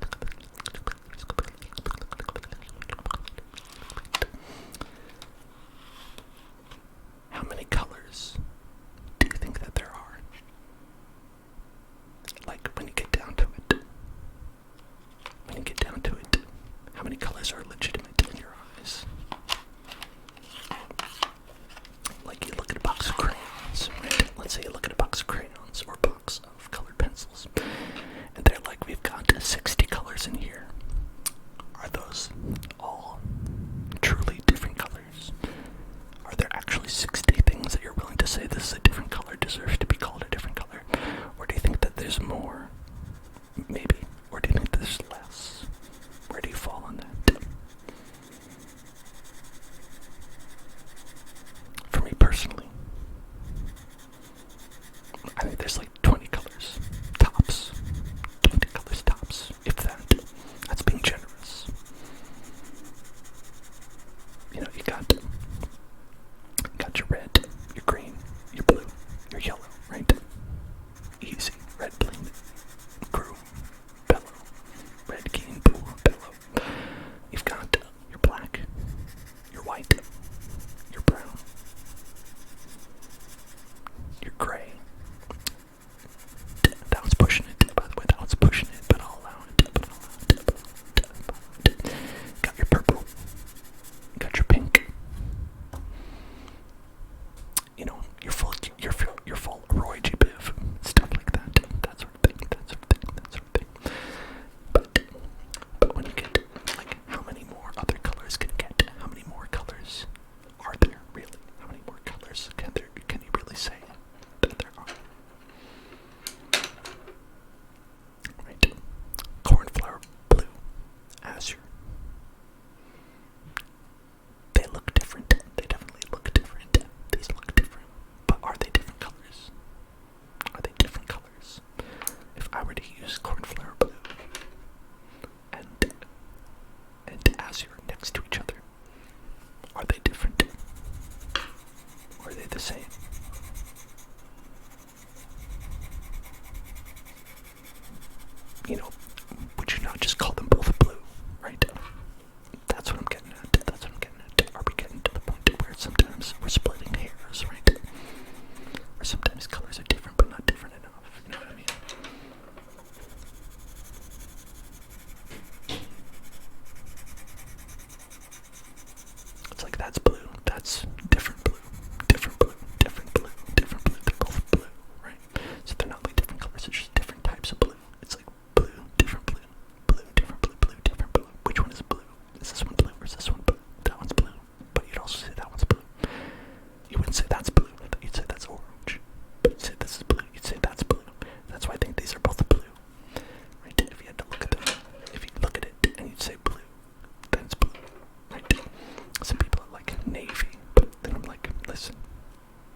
because there's like technically 256 colors according to a computer, But why is that? Why 256, right? Is it because people thought, oh, there's 256 good things to call colors. There's 256 things that I would call a color. No, absolutely not. It's 256 because 256 is a number that has a power of 2. And when you are doing things on a computer and programming, numbers are stored in powers of 2. So, I'm talking about the number 2, the number 4, the number 8, 16, 32, 64, Nintendo 64-bit, Nintendo 64-bit, so things like 8-bit, 16-bit, 32-bit, things like that. 64, what's after that? 128. What's after that? Well, I think you'll know it's 256. So that's why they picked that number, because it's a power of 2 and it's easy for programming right there, so that's why you'd have that on a computer. But it has nothing to do with the number of colors that are actually legitimate and different colors. That's why I'm ranting and raving, steaming mad, as you can tell. Steaming mad. No, I'm not mad. I'm just talking about things, just having my mouth ramble off about nonsense as I do. As I look to say, like, do I want a brown that's more reddish, or do I want a brown that's more brownish?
These look like cookies. I think these are cookies.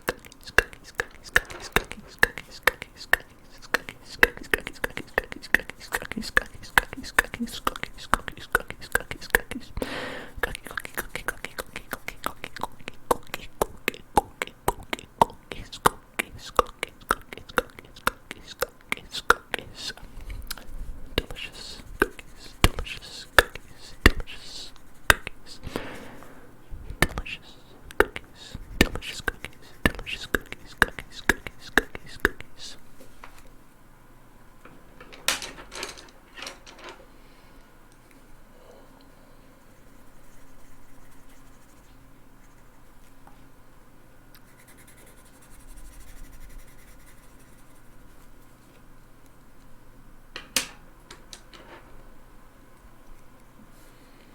And now we have like some sort of bird feathers. It's like some sort of like feathers on a peacock. Peacock.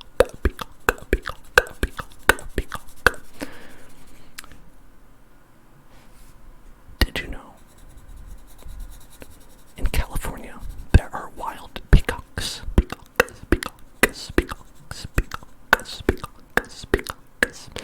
And when I say wild, I mean we were driving on the road like yesterday, and peacocks will just cross the street. They'll just cross the street. They'll just be like, yo, what up? I'm a peacock. Yo, what up? Yo, what up? Yo, what up? And like these are in like suburban areas, you know, it's like they're not like crawling out of the wilderness. These are like these peacocks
Oscar, you do not pay rent. That's okay. That's okay. You don't have to. Rent sucks. If you are in a situation where you don't have to pay rent, you are better for it. Better for it. Better for it. Paying rent sucks.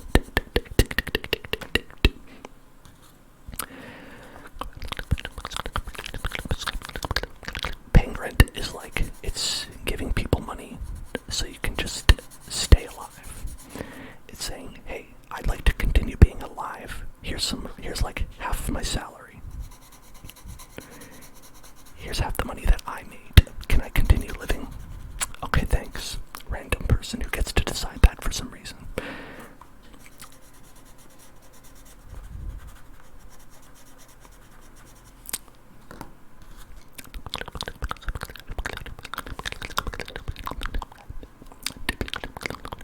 Just vibe and living your life. That is wonderful. That is wonderful.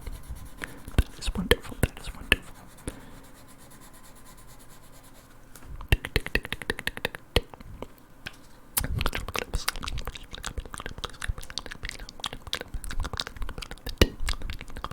Gotta pay to play, says Brendan Coin. You're right. You're right. You're right. You're right. You're right. You're right.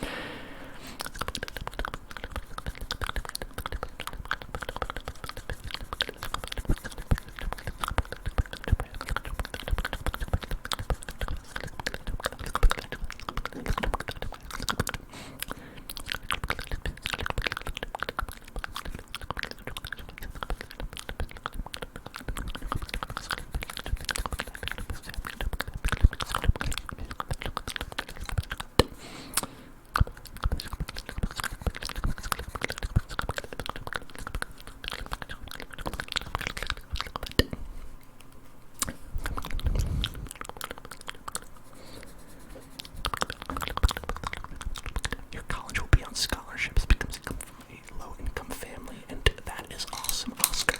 And you deserve that. That's Oscar. That's awesome, and you deserve it. You deserve that. You deserve that.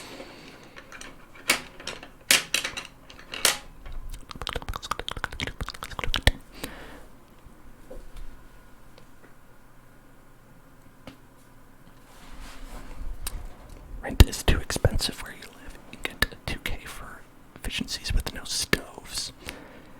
That's nuts. That's nuts. That's nuts. That's nuts. Nuts. Nuts. Nuts.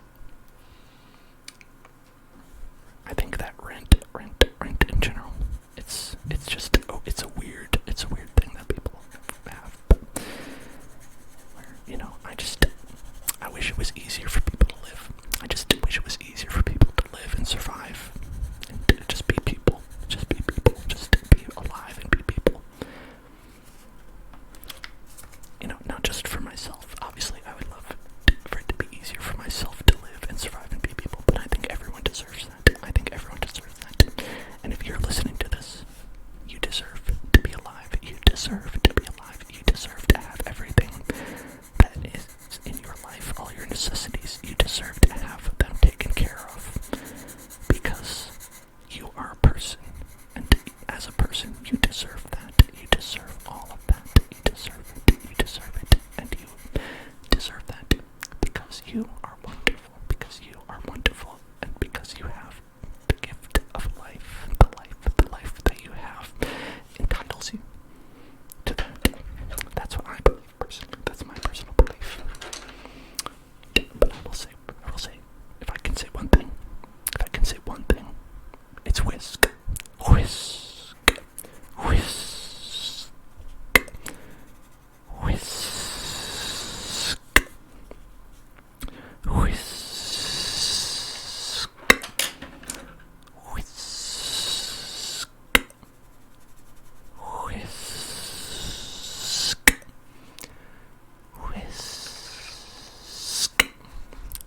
when I'm taking a nap, if I don't set an alarm, I always get anxiety about that. I'm always like, okay, how long have I been asleep for? Am I sleeping too long? Am I going to miss everything that I was going to do today?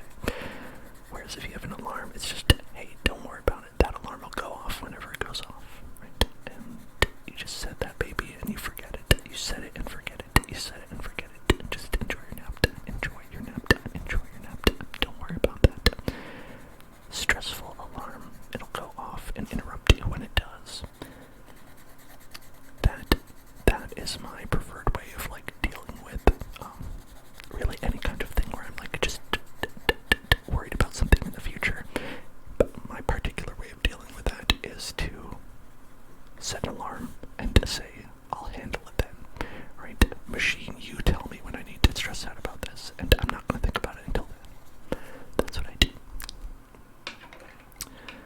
Blue the Raptor with like some soft spoken. Oh, yeah, there I go. Messed it up. It's a different color. It looked purple, but it was blue. It looked purple, but it was blue. Blurple. It was a blurple. A blurple. That was a blurple. A blurple. A blurple. A blurple mistake. A blurple mistake.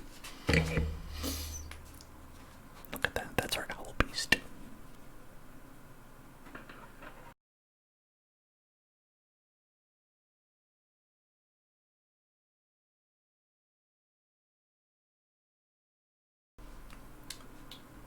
Okay, so we're checking out a couple of these little panels. I like how they're styled, like they're like a comic strip. It's like a comic strip. They have all the borders between the pages. But it's an abstract kind of thing that we're doing. Things like these look like they're scales on a fish, fish scales.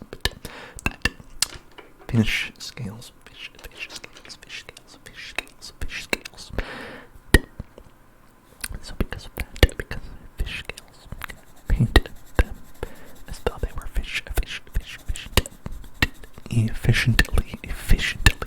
efficient use of colors, and efficient.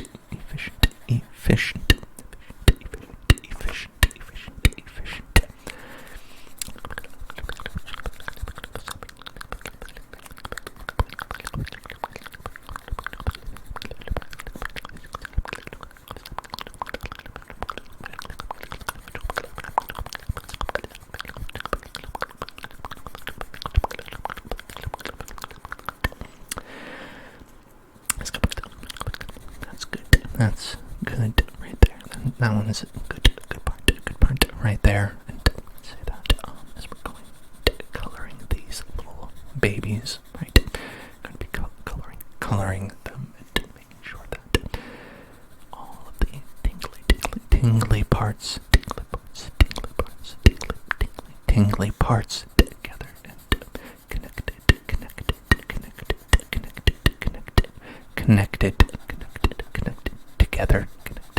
connected together. Have it all like that. And I think in this part we're going to be okay to touch the colors together, because when we do that, it's going to create the illusion that they're like fish scales more, right? No idea what this has to do with Nic Cage, but I like patterns. Patterns are cute and nice and fun to color. But any tips on getting a weekend only job? I've applied to some places, but they wanted people for Monday through Friday, not just the weekends. Don't want to work on weekdays because you want to stay focused on school as your primary focus. Now, I should think that places where you get a job would be understanding of that, but a lot of places have bosses that suck. So maybe, I would say that if there are places out there that are not willing to accommodate that, then they might not be great places to work in general. So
it really is not like the kind of hotbed of activity that it would be if you were like, say, in a big city, right?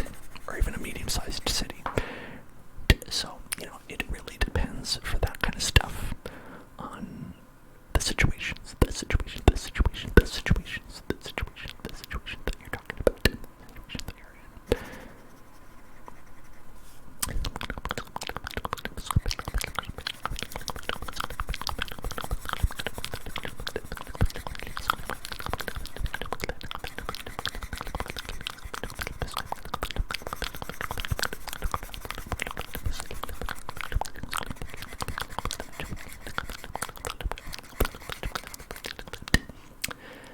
Hello, Capo. Hello, Capo. Hello, Capo. Hello, hello there. Hello there, Capo. Hello there. Hello there. Hello there. Hello there. Let's see.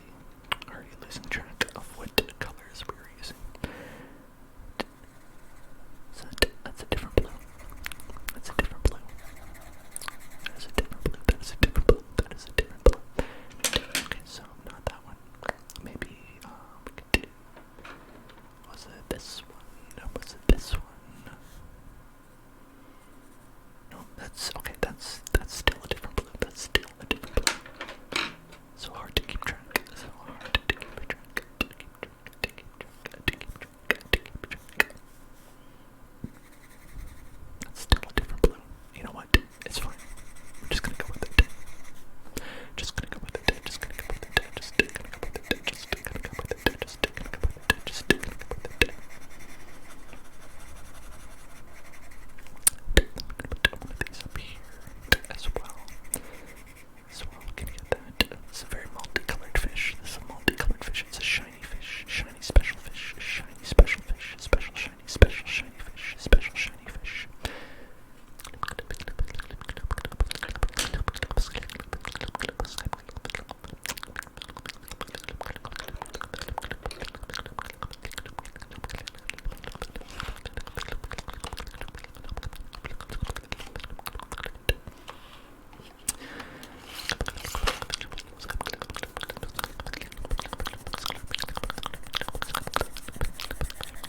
Yeah, the mountain. This is a real Mountain Dew colored, Mountain Dew lime colored, Mountain Dew lime, Mountain Dew lime.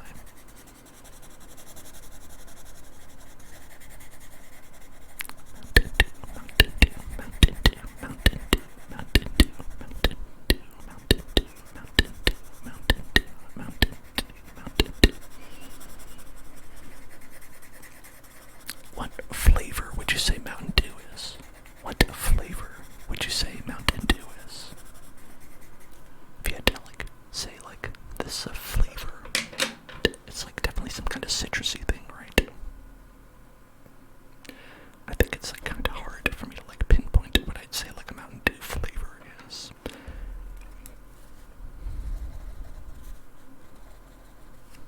Limey Sprite. Okay, like lime, limey colored, lime. I guess it is like lime colorish, right? It's like kind of a yellow, green sort of thing. Sprite is supposed to be like kind of like lemon lime sort of thing, right? It's definitely acidic. It's definitely like acidy feel to it.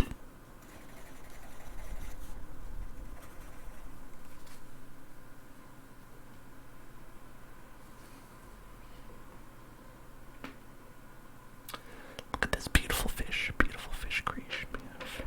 Beautiful fish, beautiful fish, beautiful fish, fish scales, fish scales, fish scales, fish scales, fish scales, fish scales, fish scales, fish scales, fish scales.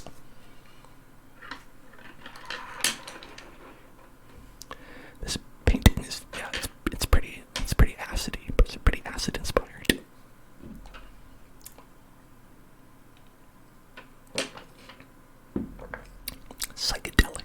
Psychedelic, you might say. It's a psychedelic drawing, but I feel like it fits, you know, this Nic Cage is, we'll say, blissed out. This is a blissed out Nic Cage, blissed out.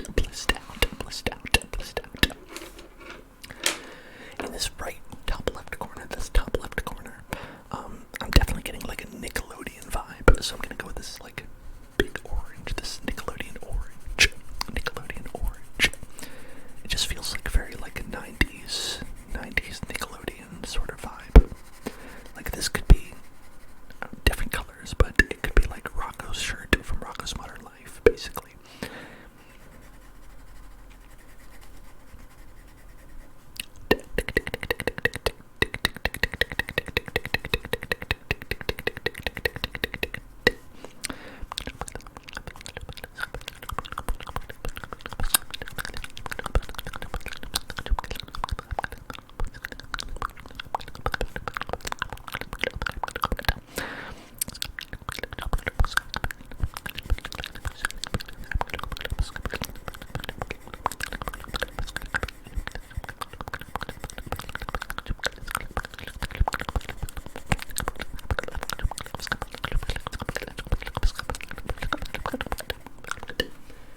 or something like that, right? And now I just have a bunch of pictures where I have all these like weird thing that is like the topic of people's memes now, right?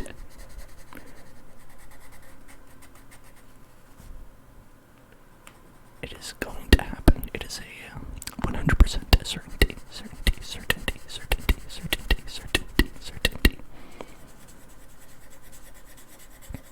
I think that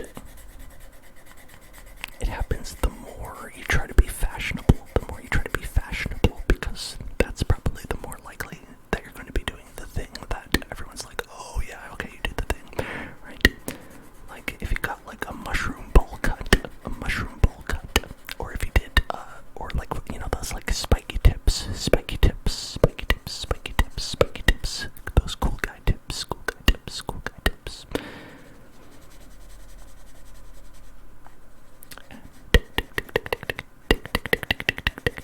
I feel like that's a thing that you would do because you were being trendy and fashionable at the time, right? But it's like, that is totally like now if you look at a picture and somebody has like those frosted tips on their head, you're like, that certainly was a choice. And like, it's like, you look at that nowadays and you're like, I don't know how anyone would do that, but that's how it happens. It's like, when you're in the moment, you don't know that that's going to be the thing.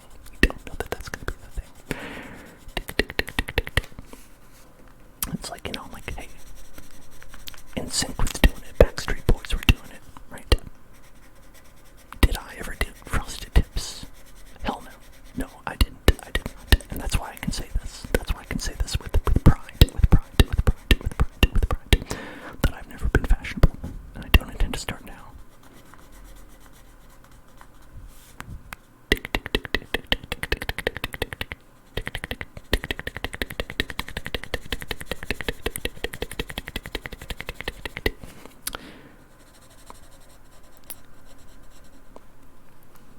Okay, I think we need a third color in here for this, and let's do one for there as well. Because otherwise we're going to be intersecting on some colors. We gotta have a third one. So, like, what's our Nickelodeon third color? Maybe blue. Maybe like a blue. Could be like a blue.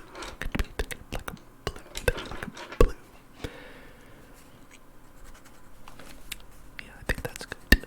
It's good to get a blue in there. Get a blue. Get a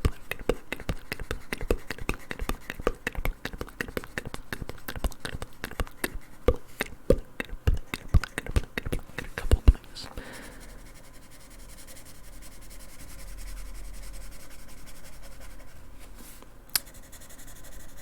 That's the thing, it's like, it's a little awkward to just have a third color in here randomly, but it's also awkward to have like colors touching each other. Like, if this was orange and that's orange, it's like, that doesn't look good. So I think the only way around that would be like to like balance it out a little bit more to get like a couple more, but it doesn't look bad. It doesn't look bad like that. It doesn't look bad.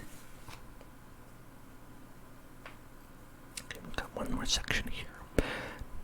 And this one definitely gives me like some circus vibes. It looks like a kind of like circus, or maybe like I could see like an orange, like this could be like an orange or grapefruit or something like that.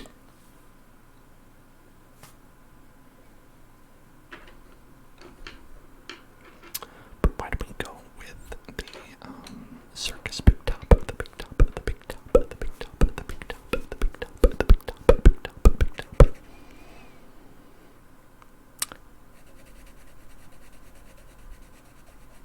You've been to the circus. It's weird. It felt weird at the time when I was a kid, and it would feel weirder now. Right? Something about the animals feels weird to me. I don't know, something about that. I think having like trapeze artists and stuff like that, having like people doing like gymnastics and stuff, like that stuff seems cool, but when I think about like the part with like where they're like, here's a lion that we have doing tricks, I'm like, something about that is a little bit weird. Something about that's definitely a little bit weird. We got an elephant, and it's like, shouldn't that be like chilling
see Shamu right now. Nobody wants to see Shamu anymore, please. Where there are like 17 Shamus and all that stuff. All that stuff from like Blackfish and whatnot. Definitely a bummer. Definitely a bummer about that. The cool thing though that I found is that aquariums are generally better than stuff like SeaWorld. Because SeaWorld and stuff has always been like super mired in a lot of like that like just amusement park stuff where it's like we've got a show where we're gonna do a little skit where he wrote some jokes about a sea otter, and it's like, hey, here's a joke where we throw fish at it, and that's the joke. I don't know about that. Like, I definitely have a better time when it's like you can just go to an aquarium, look in a tank, and see a cool fish. And that cool fish is just swimming around. That cool fish is like, whoa, how did I come into being? Look at all like the weird fish parts that I have. That to me has always been the super fun part about that kind of aquarium life stuff, where you just look at a fish and you're like, how on earth did this thing evolve? When did this thing evolve? How long has this little thing been living at the bottom of the sea, evolving? And like, man, the sea is so wild. Things live down there. How do you live down there? How do you live down at the bottom of the sea? Way past Bikini Bottom, we're talking rock bottom, right? Talking rock bottom here.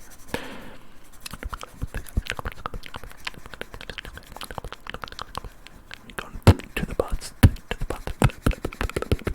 like that kind of thing. Those fish down below, the weird looking ones, the tentacle ones, the anglerfish. Wild guys down there. They got wild guys down there.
He is going for his own national treasure.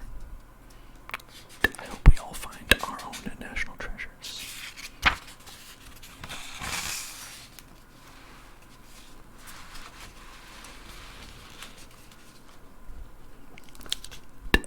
You ask me if I want to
meant to know. We're not meant to know.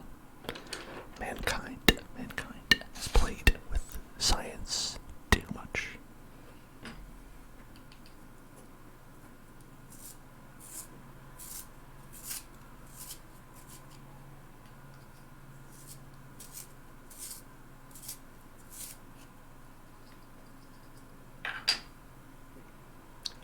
Alright, let's get this white boy's skin colored in. Let's color in this white boy's skin. Get that big schnocker, big honkin' schnocker, big honkin' nose, that big honkin' nose. Color in that big honkin' nose. That well-defined face, that defined angles right there. Boom, boom, boom, boom. That is a face.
Every single one of these, Nicolas Cage just has a t-shirt with like a pocket protector.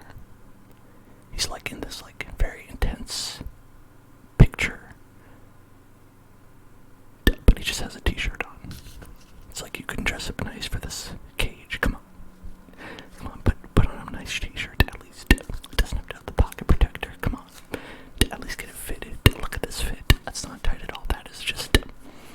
Come on, you gotta highlight these biceps right here. Look at these. You gotta highlight these babies right here. You've been working on these guns, right? Polish them, show them off. You know what I mean?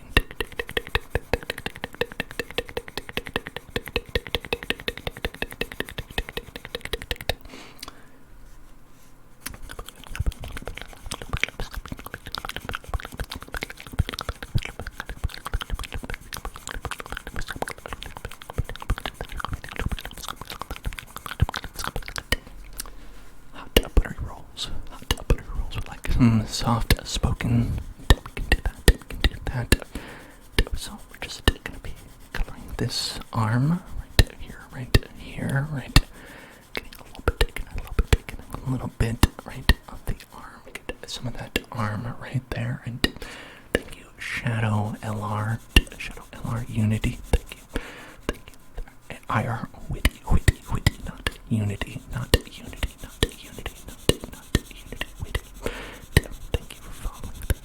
Welcome to the Hell Zone. Welcome to the Hell Zone. Welcome to the Hell Zone. Hope that you're having a wonderful day, wonderful night, wonderful evening, whatever the case may be.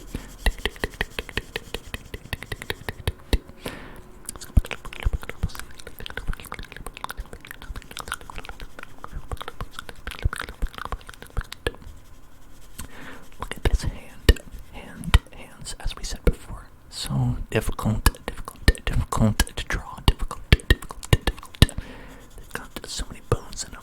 Look at that. It can't just be normal, can it? hands. They're menace. Hands are menace. Menace. Menace. They're menace. They're menace. They're menace. Now this arm, look at this wavy part right here. This wavy part.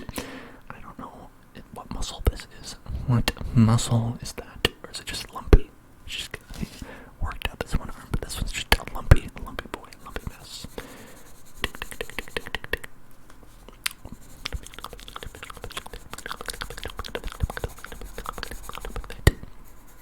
That's why you never skip other arm day.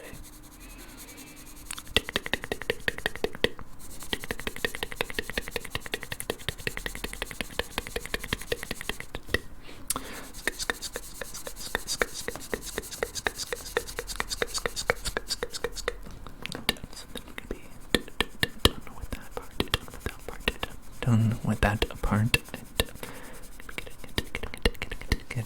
Getting it done, and then we're gonna be painting another part.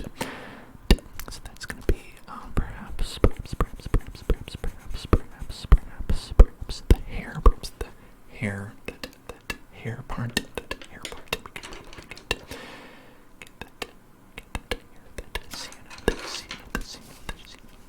The drawing is incredible. I agree. It is beautiful.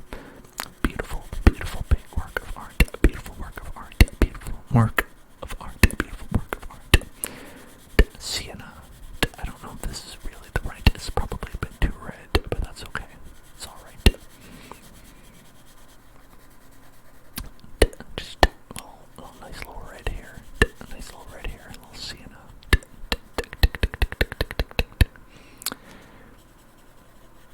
Sienna mist,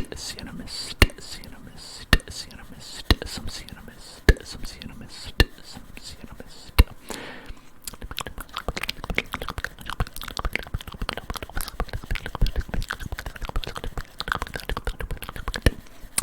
So today, like I said, hello, Pollux. How are you doing today? Like I said, my partner is going on a flight, and will be away, so we bought them some airplane snacks today.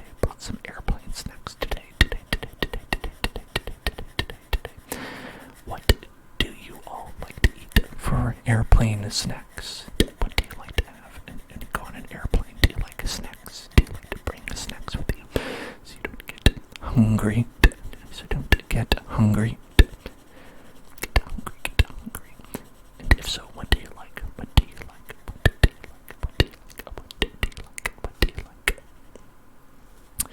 I like trail mix. I like a trail mix.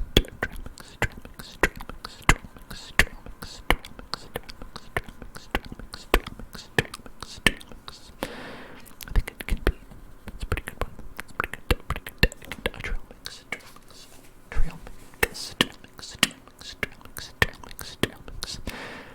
Now his skin, now that I look at it, is like a little yellow. He's a little bit like a Simpsons man, but that's okay. This is just Nic Cage on The Simpsons, we're gonna say. Just very realistically rendered.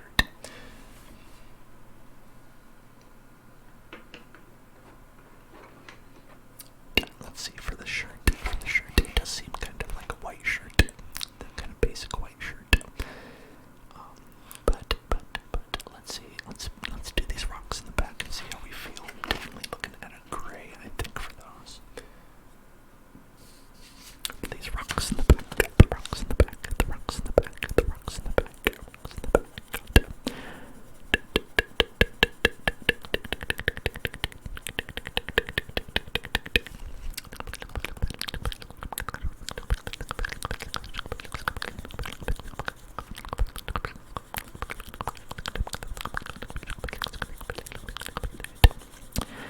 Helps it to not stick out too much when you have the rocks in the back. They're just this kind of like gray color, right? So you don't want your background to stick out too much unless that is your goal, right? Unless your goal is to make the background stick out. I think in the last drawing that definitely was the goal, was to make the background stick out with all those psychedelic colors. I think this one, it's just a bunch of rocks, so we just kind of want it to be in the distance.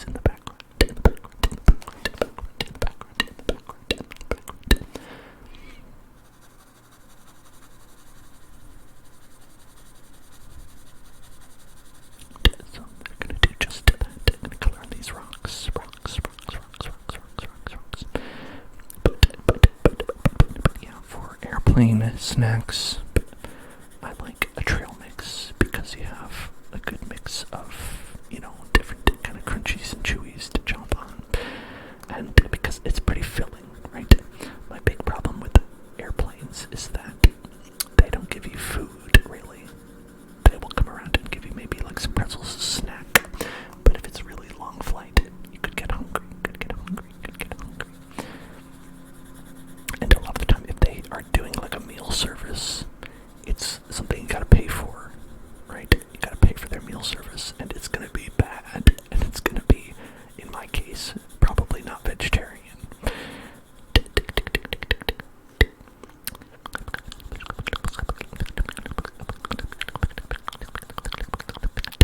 But you know what is vegetarian?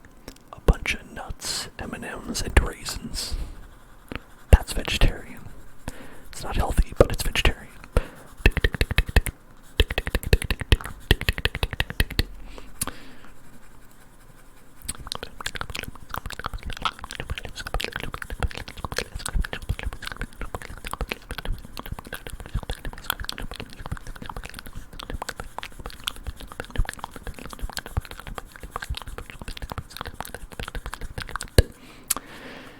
I think that chips can be fun. Chips can be fun, but if you just bring a bag, it's just gonna get crunched up. So I would go with like something in like a sturdy, but compact sort of situation. Like, say, for instance, Pringles.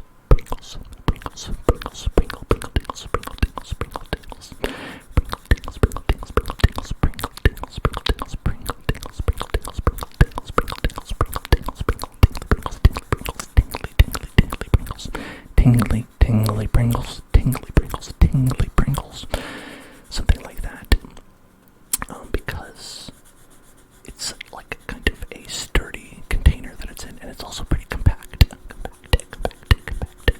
So if I'm going on a trip and I wanted a chip to bring, maybe a Pringle would be a good choice for that. And also I would say that something, usually, like I said, my goal is filling, right? So maybe a granola bar, because it's compact and will fill you up a good deal. Just so you don't get hungry on a potentially long flight.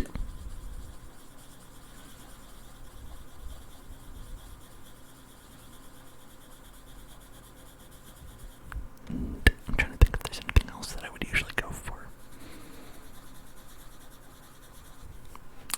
Obviously, you can't do anything like a drink or beverage. The best that I usually do is bring a bottle of water and to fill it up after you've already gone through the gate.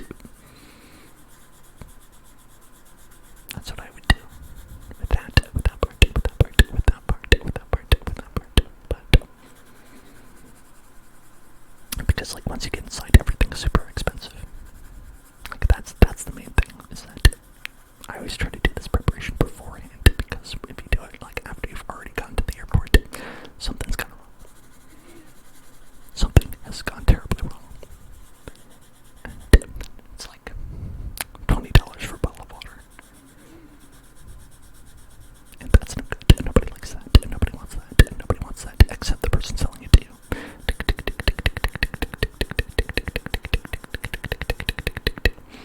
I think that I usually don't like checking bags, so I will go with like one suitcase that is a check-on or a carry-on item, and like a backpack, and those will be like, that's like my carry-on and personal item. So I can usually get away with most trips, depending on, as long as it's not going to be like super long, with just that, and you don't have to pay for like the checked item.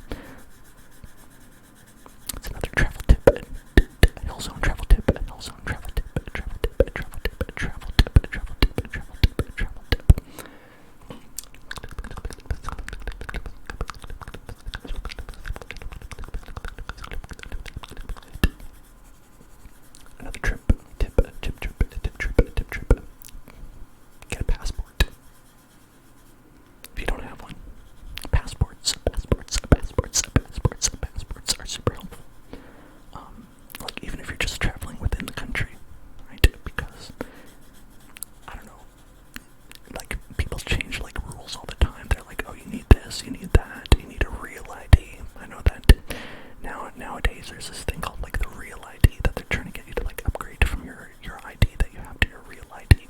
But honestly, just get a passport. Then you don't have to worry about that kind of weird bullshit, whatever they're coming up with.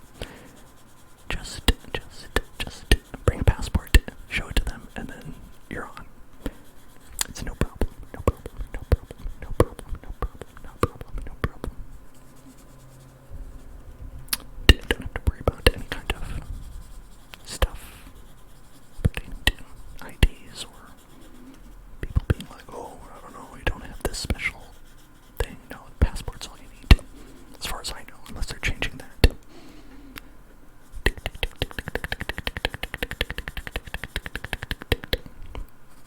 But I don't really like traveling too much, personally. When I travel, I get stressed out. A lot of time, if I have a flight, I will be like preparing for it the night before to the degree that like I won't really sleep, and inevitably you have to get up early to go to a flight. I would say 95% of flights occur in the mornings. I don't know how that works. You'd think that they're still running at night, but they're not, I guess. But either way, because of that, you know, in addition to like how I just normally get up like late, it's just, you know, part of my I guess normal routine always kind of is just my natural state is to like just sleep way too late to wake up late. Unfortunately, it's just how it is with me. And you gotta get up early to go to like the airport. So I guess my solution is to not sleep. Just have a miserable day. That's my solution, which is not a great solution, but sometimes, you know, just get anxious, not about like flying. Like oddly enough, like I know some people are like nervous about actually like flying up in the air, but for me, it's more like going there and making sure everything is okay and that you're like are getting there on time and that you get on the plane okay and that sort of thing. It's like logistics that stress me out about that. Not like the literal like, oh, will the plane make it okay? Because it will. It'll be okay. You know, like, because when it comes to that I have very little fear about a plane not making it, because in the very rare instance when that happens, they make a movie about it and Tom Hanks is like heroically saving the plane or something like that. And that's not that often. It's not that often. You know, that's the thing. It's like there's millions of flights in between that go perfectly fine. So it's like you gotta be, you know, if you're gonna be worried about that, you've gotta be worried about like everything. You gotta be worried about like walking out your front door. Sometimes you just have to like rely on the statistics and let that make you feel safe if you don't already feel safe about something like flying or anything like that.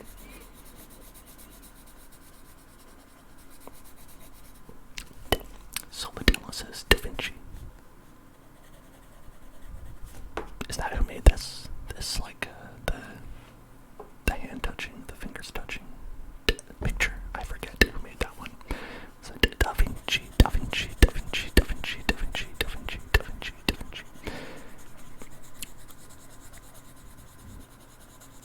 Do you know Da Vinci's code? It's up, down, left, right, BA start. That's commonly referred to as Da Vinci's code. Was that the Konami code?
Not enough.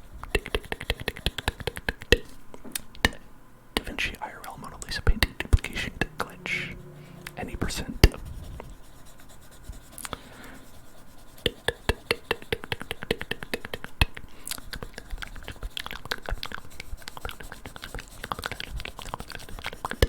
See, the thing about DaVinci IRL painting duplication glitch is that they're often like tool assisted, and while it's okay, you know, like it doesn't beat someone doing it freehand, you know.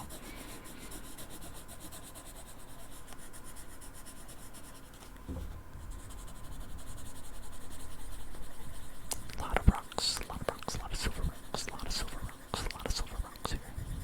It's okay. I like rocks. Rocks are cool. Geodes. Do you like geodes? Geodes. Geodes. Geodude. Geodude. Geodude. Geodude. Rocks are pretty neat. Oh, thank you for following now. The Sophia Pro. Thank you for following. Shout out to Rocks. I'm assuming it's because you like rocks as well. The rocks rock. Rocks rock. Rocks rock. Rocks rock. Rocks rock.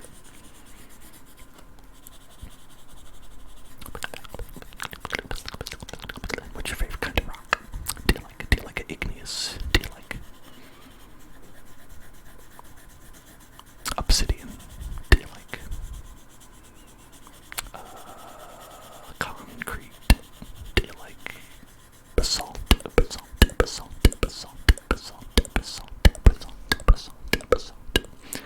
How about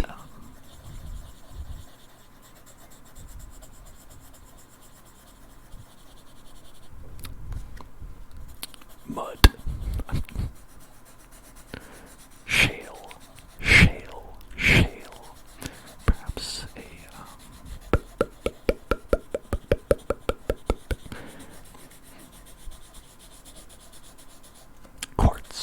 quartz. Everybody loves quartz, actually. Quartz, very popular.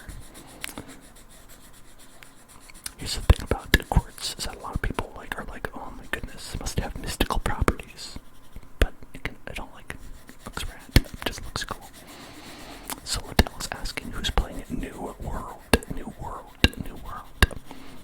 And I have a question for you, Solidello. I have seen advertising for that game because it is a new game that is coming out, and they have bought many advertisements. What kind of game is that? That is one thing that the advertisements have not told me. What kind of game is New World? Is it a new game where there are worlds? World of Warcraft X Skyrim. So is that just Tamriel Online or whatever, Elder Scrolls Online, MMORPG. I like those generally. I like those. Generally, I have been a fan of those in the past.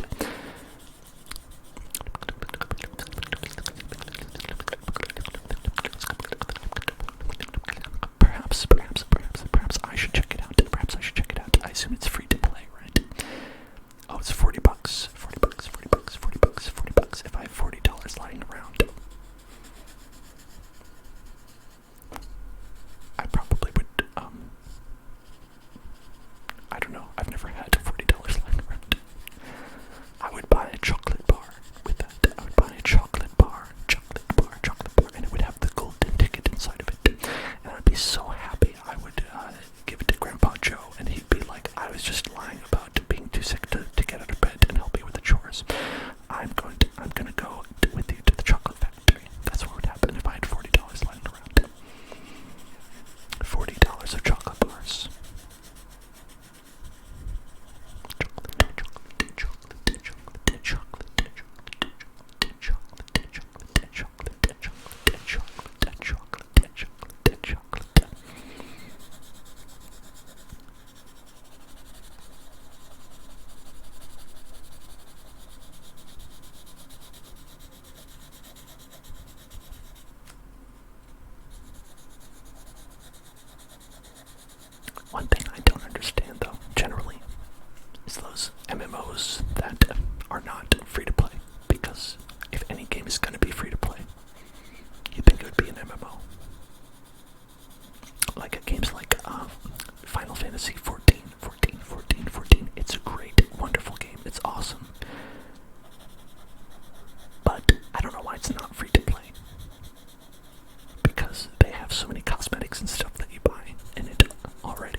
because I did pay for World of Warcraft when I was in high school. Then when I went to college, A, I was in college and I couldn't play that much, and B, I couldn't pay $15 to play, not very much. So I had to quit that. And then after college, when I started playing Final Fantasy XIV, I was having a great time until I was like, I can't keep paying $15 a month to play this. That's always the thing, right? And also, I'll say, they're not just $15 a month though. They're also $15 a month plus $40 a year when they have their expansion that comes out that you pay for. Which is bizarre because it's like you're already paying the $15 a month and then they're like, and on top of that, also buy this expansion. Like, it's not so much the price that is the concern, but the devious nature of misleading you about maybe how little money you might have to pay, where they're like, it's just $15, and then it's like, it's not just $15, it's $15 added up quite a bit. That being said, a subscription to Hellzone.club, only $4.99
items on a cooldown and you're mashing them? Or is it like kind of like more of like an action-based kind of thing?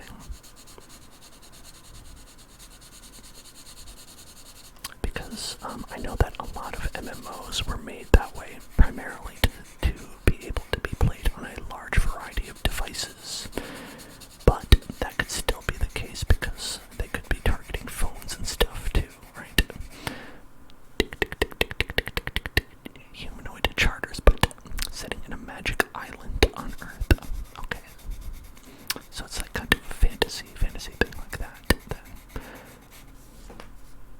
But only humans, ugh. If I can't play as a sexy fish man, what's the point? If I cannot be Prince Sidon from Breath of the Wild, what's the point?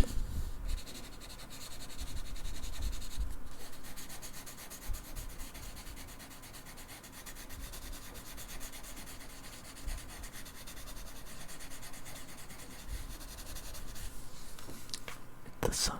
We found the sun. That's the sun.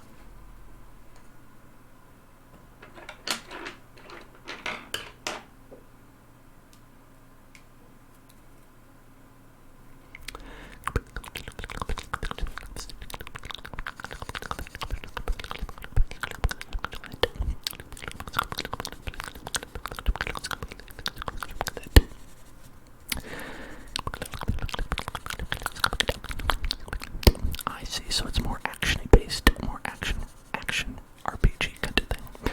Then I think I probably need to take a look at it. I probably need to take a look at it, get a feel for it, because I think that sort of thing, it's very much like you'll either love it or you'll hate it, and it all comes down to how it feels for you, right? Like ultimately, if an action role-playing game feels good to you, then you'll play it no matter what. At least I will, because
ASMR Minecraft. And also, on Sunday, spooky game. Do you think it might be time for a spooky game on Sunday? Spooky Sunday. Maybe we'll do that every Sunday in October. Spooky Sunday.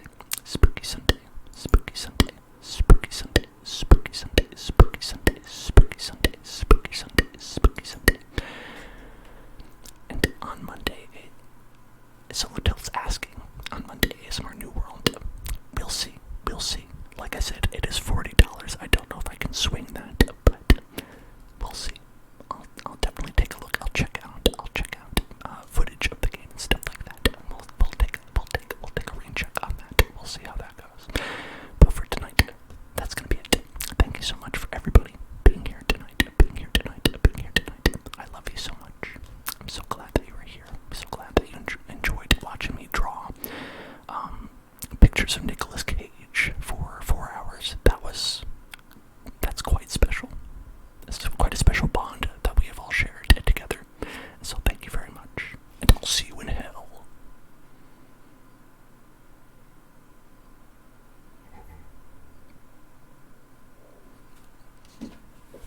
And also, I will point out for anybody, you can watch on YouTube right there. You can watch on YouTube. And of course, Discord, we can check it out. When's the next stream? Oscar, I just said it was tomorrow. It's tomorrow. But if you are not a VIP or subscribed, then the next stream will be Friday. Same time, same place, both days. Yes, the YouTube. You can check it out. I've been a little bit late uploading the Skyrim videos because, as you know, we've had some disconnection problems with that because it's been crashing my computer. But it just means I have to edit it, so it's just taking a little bit longer for those. So those will come up, but not for a little while. Anyway, good night, everybody. Good night. Let's find a raid to go on.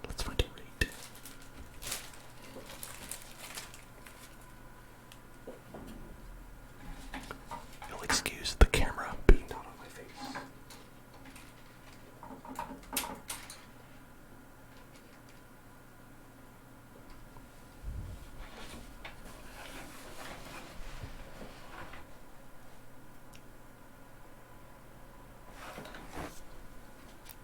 There's my face. A special treat.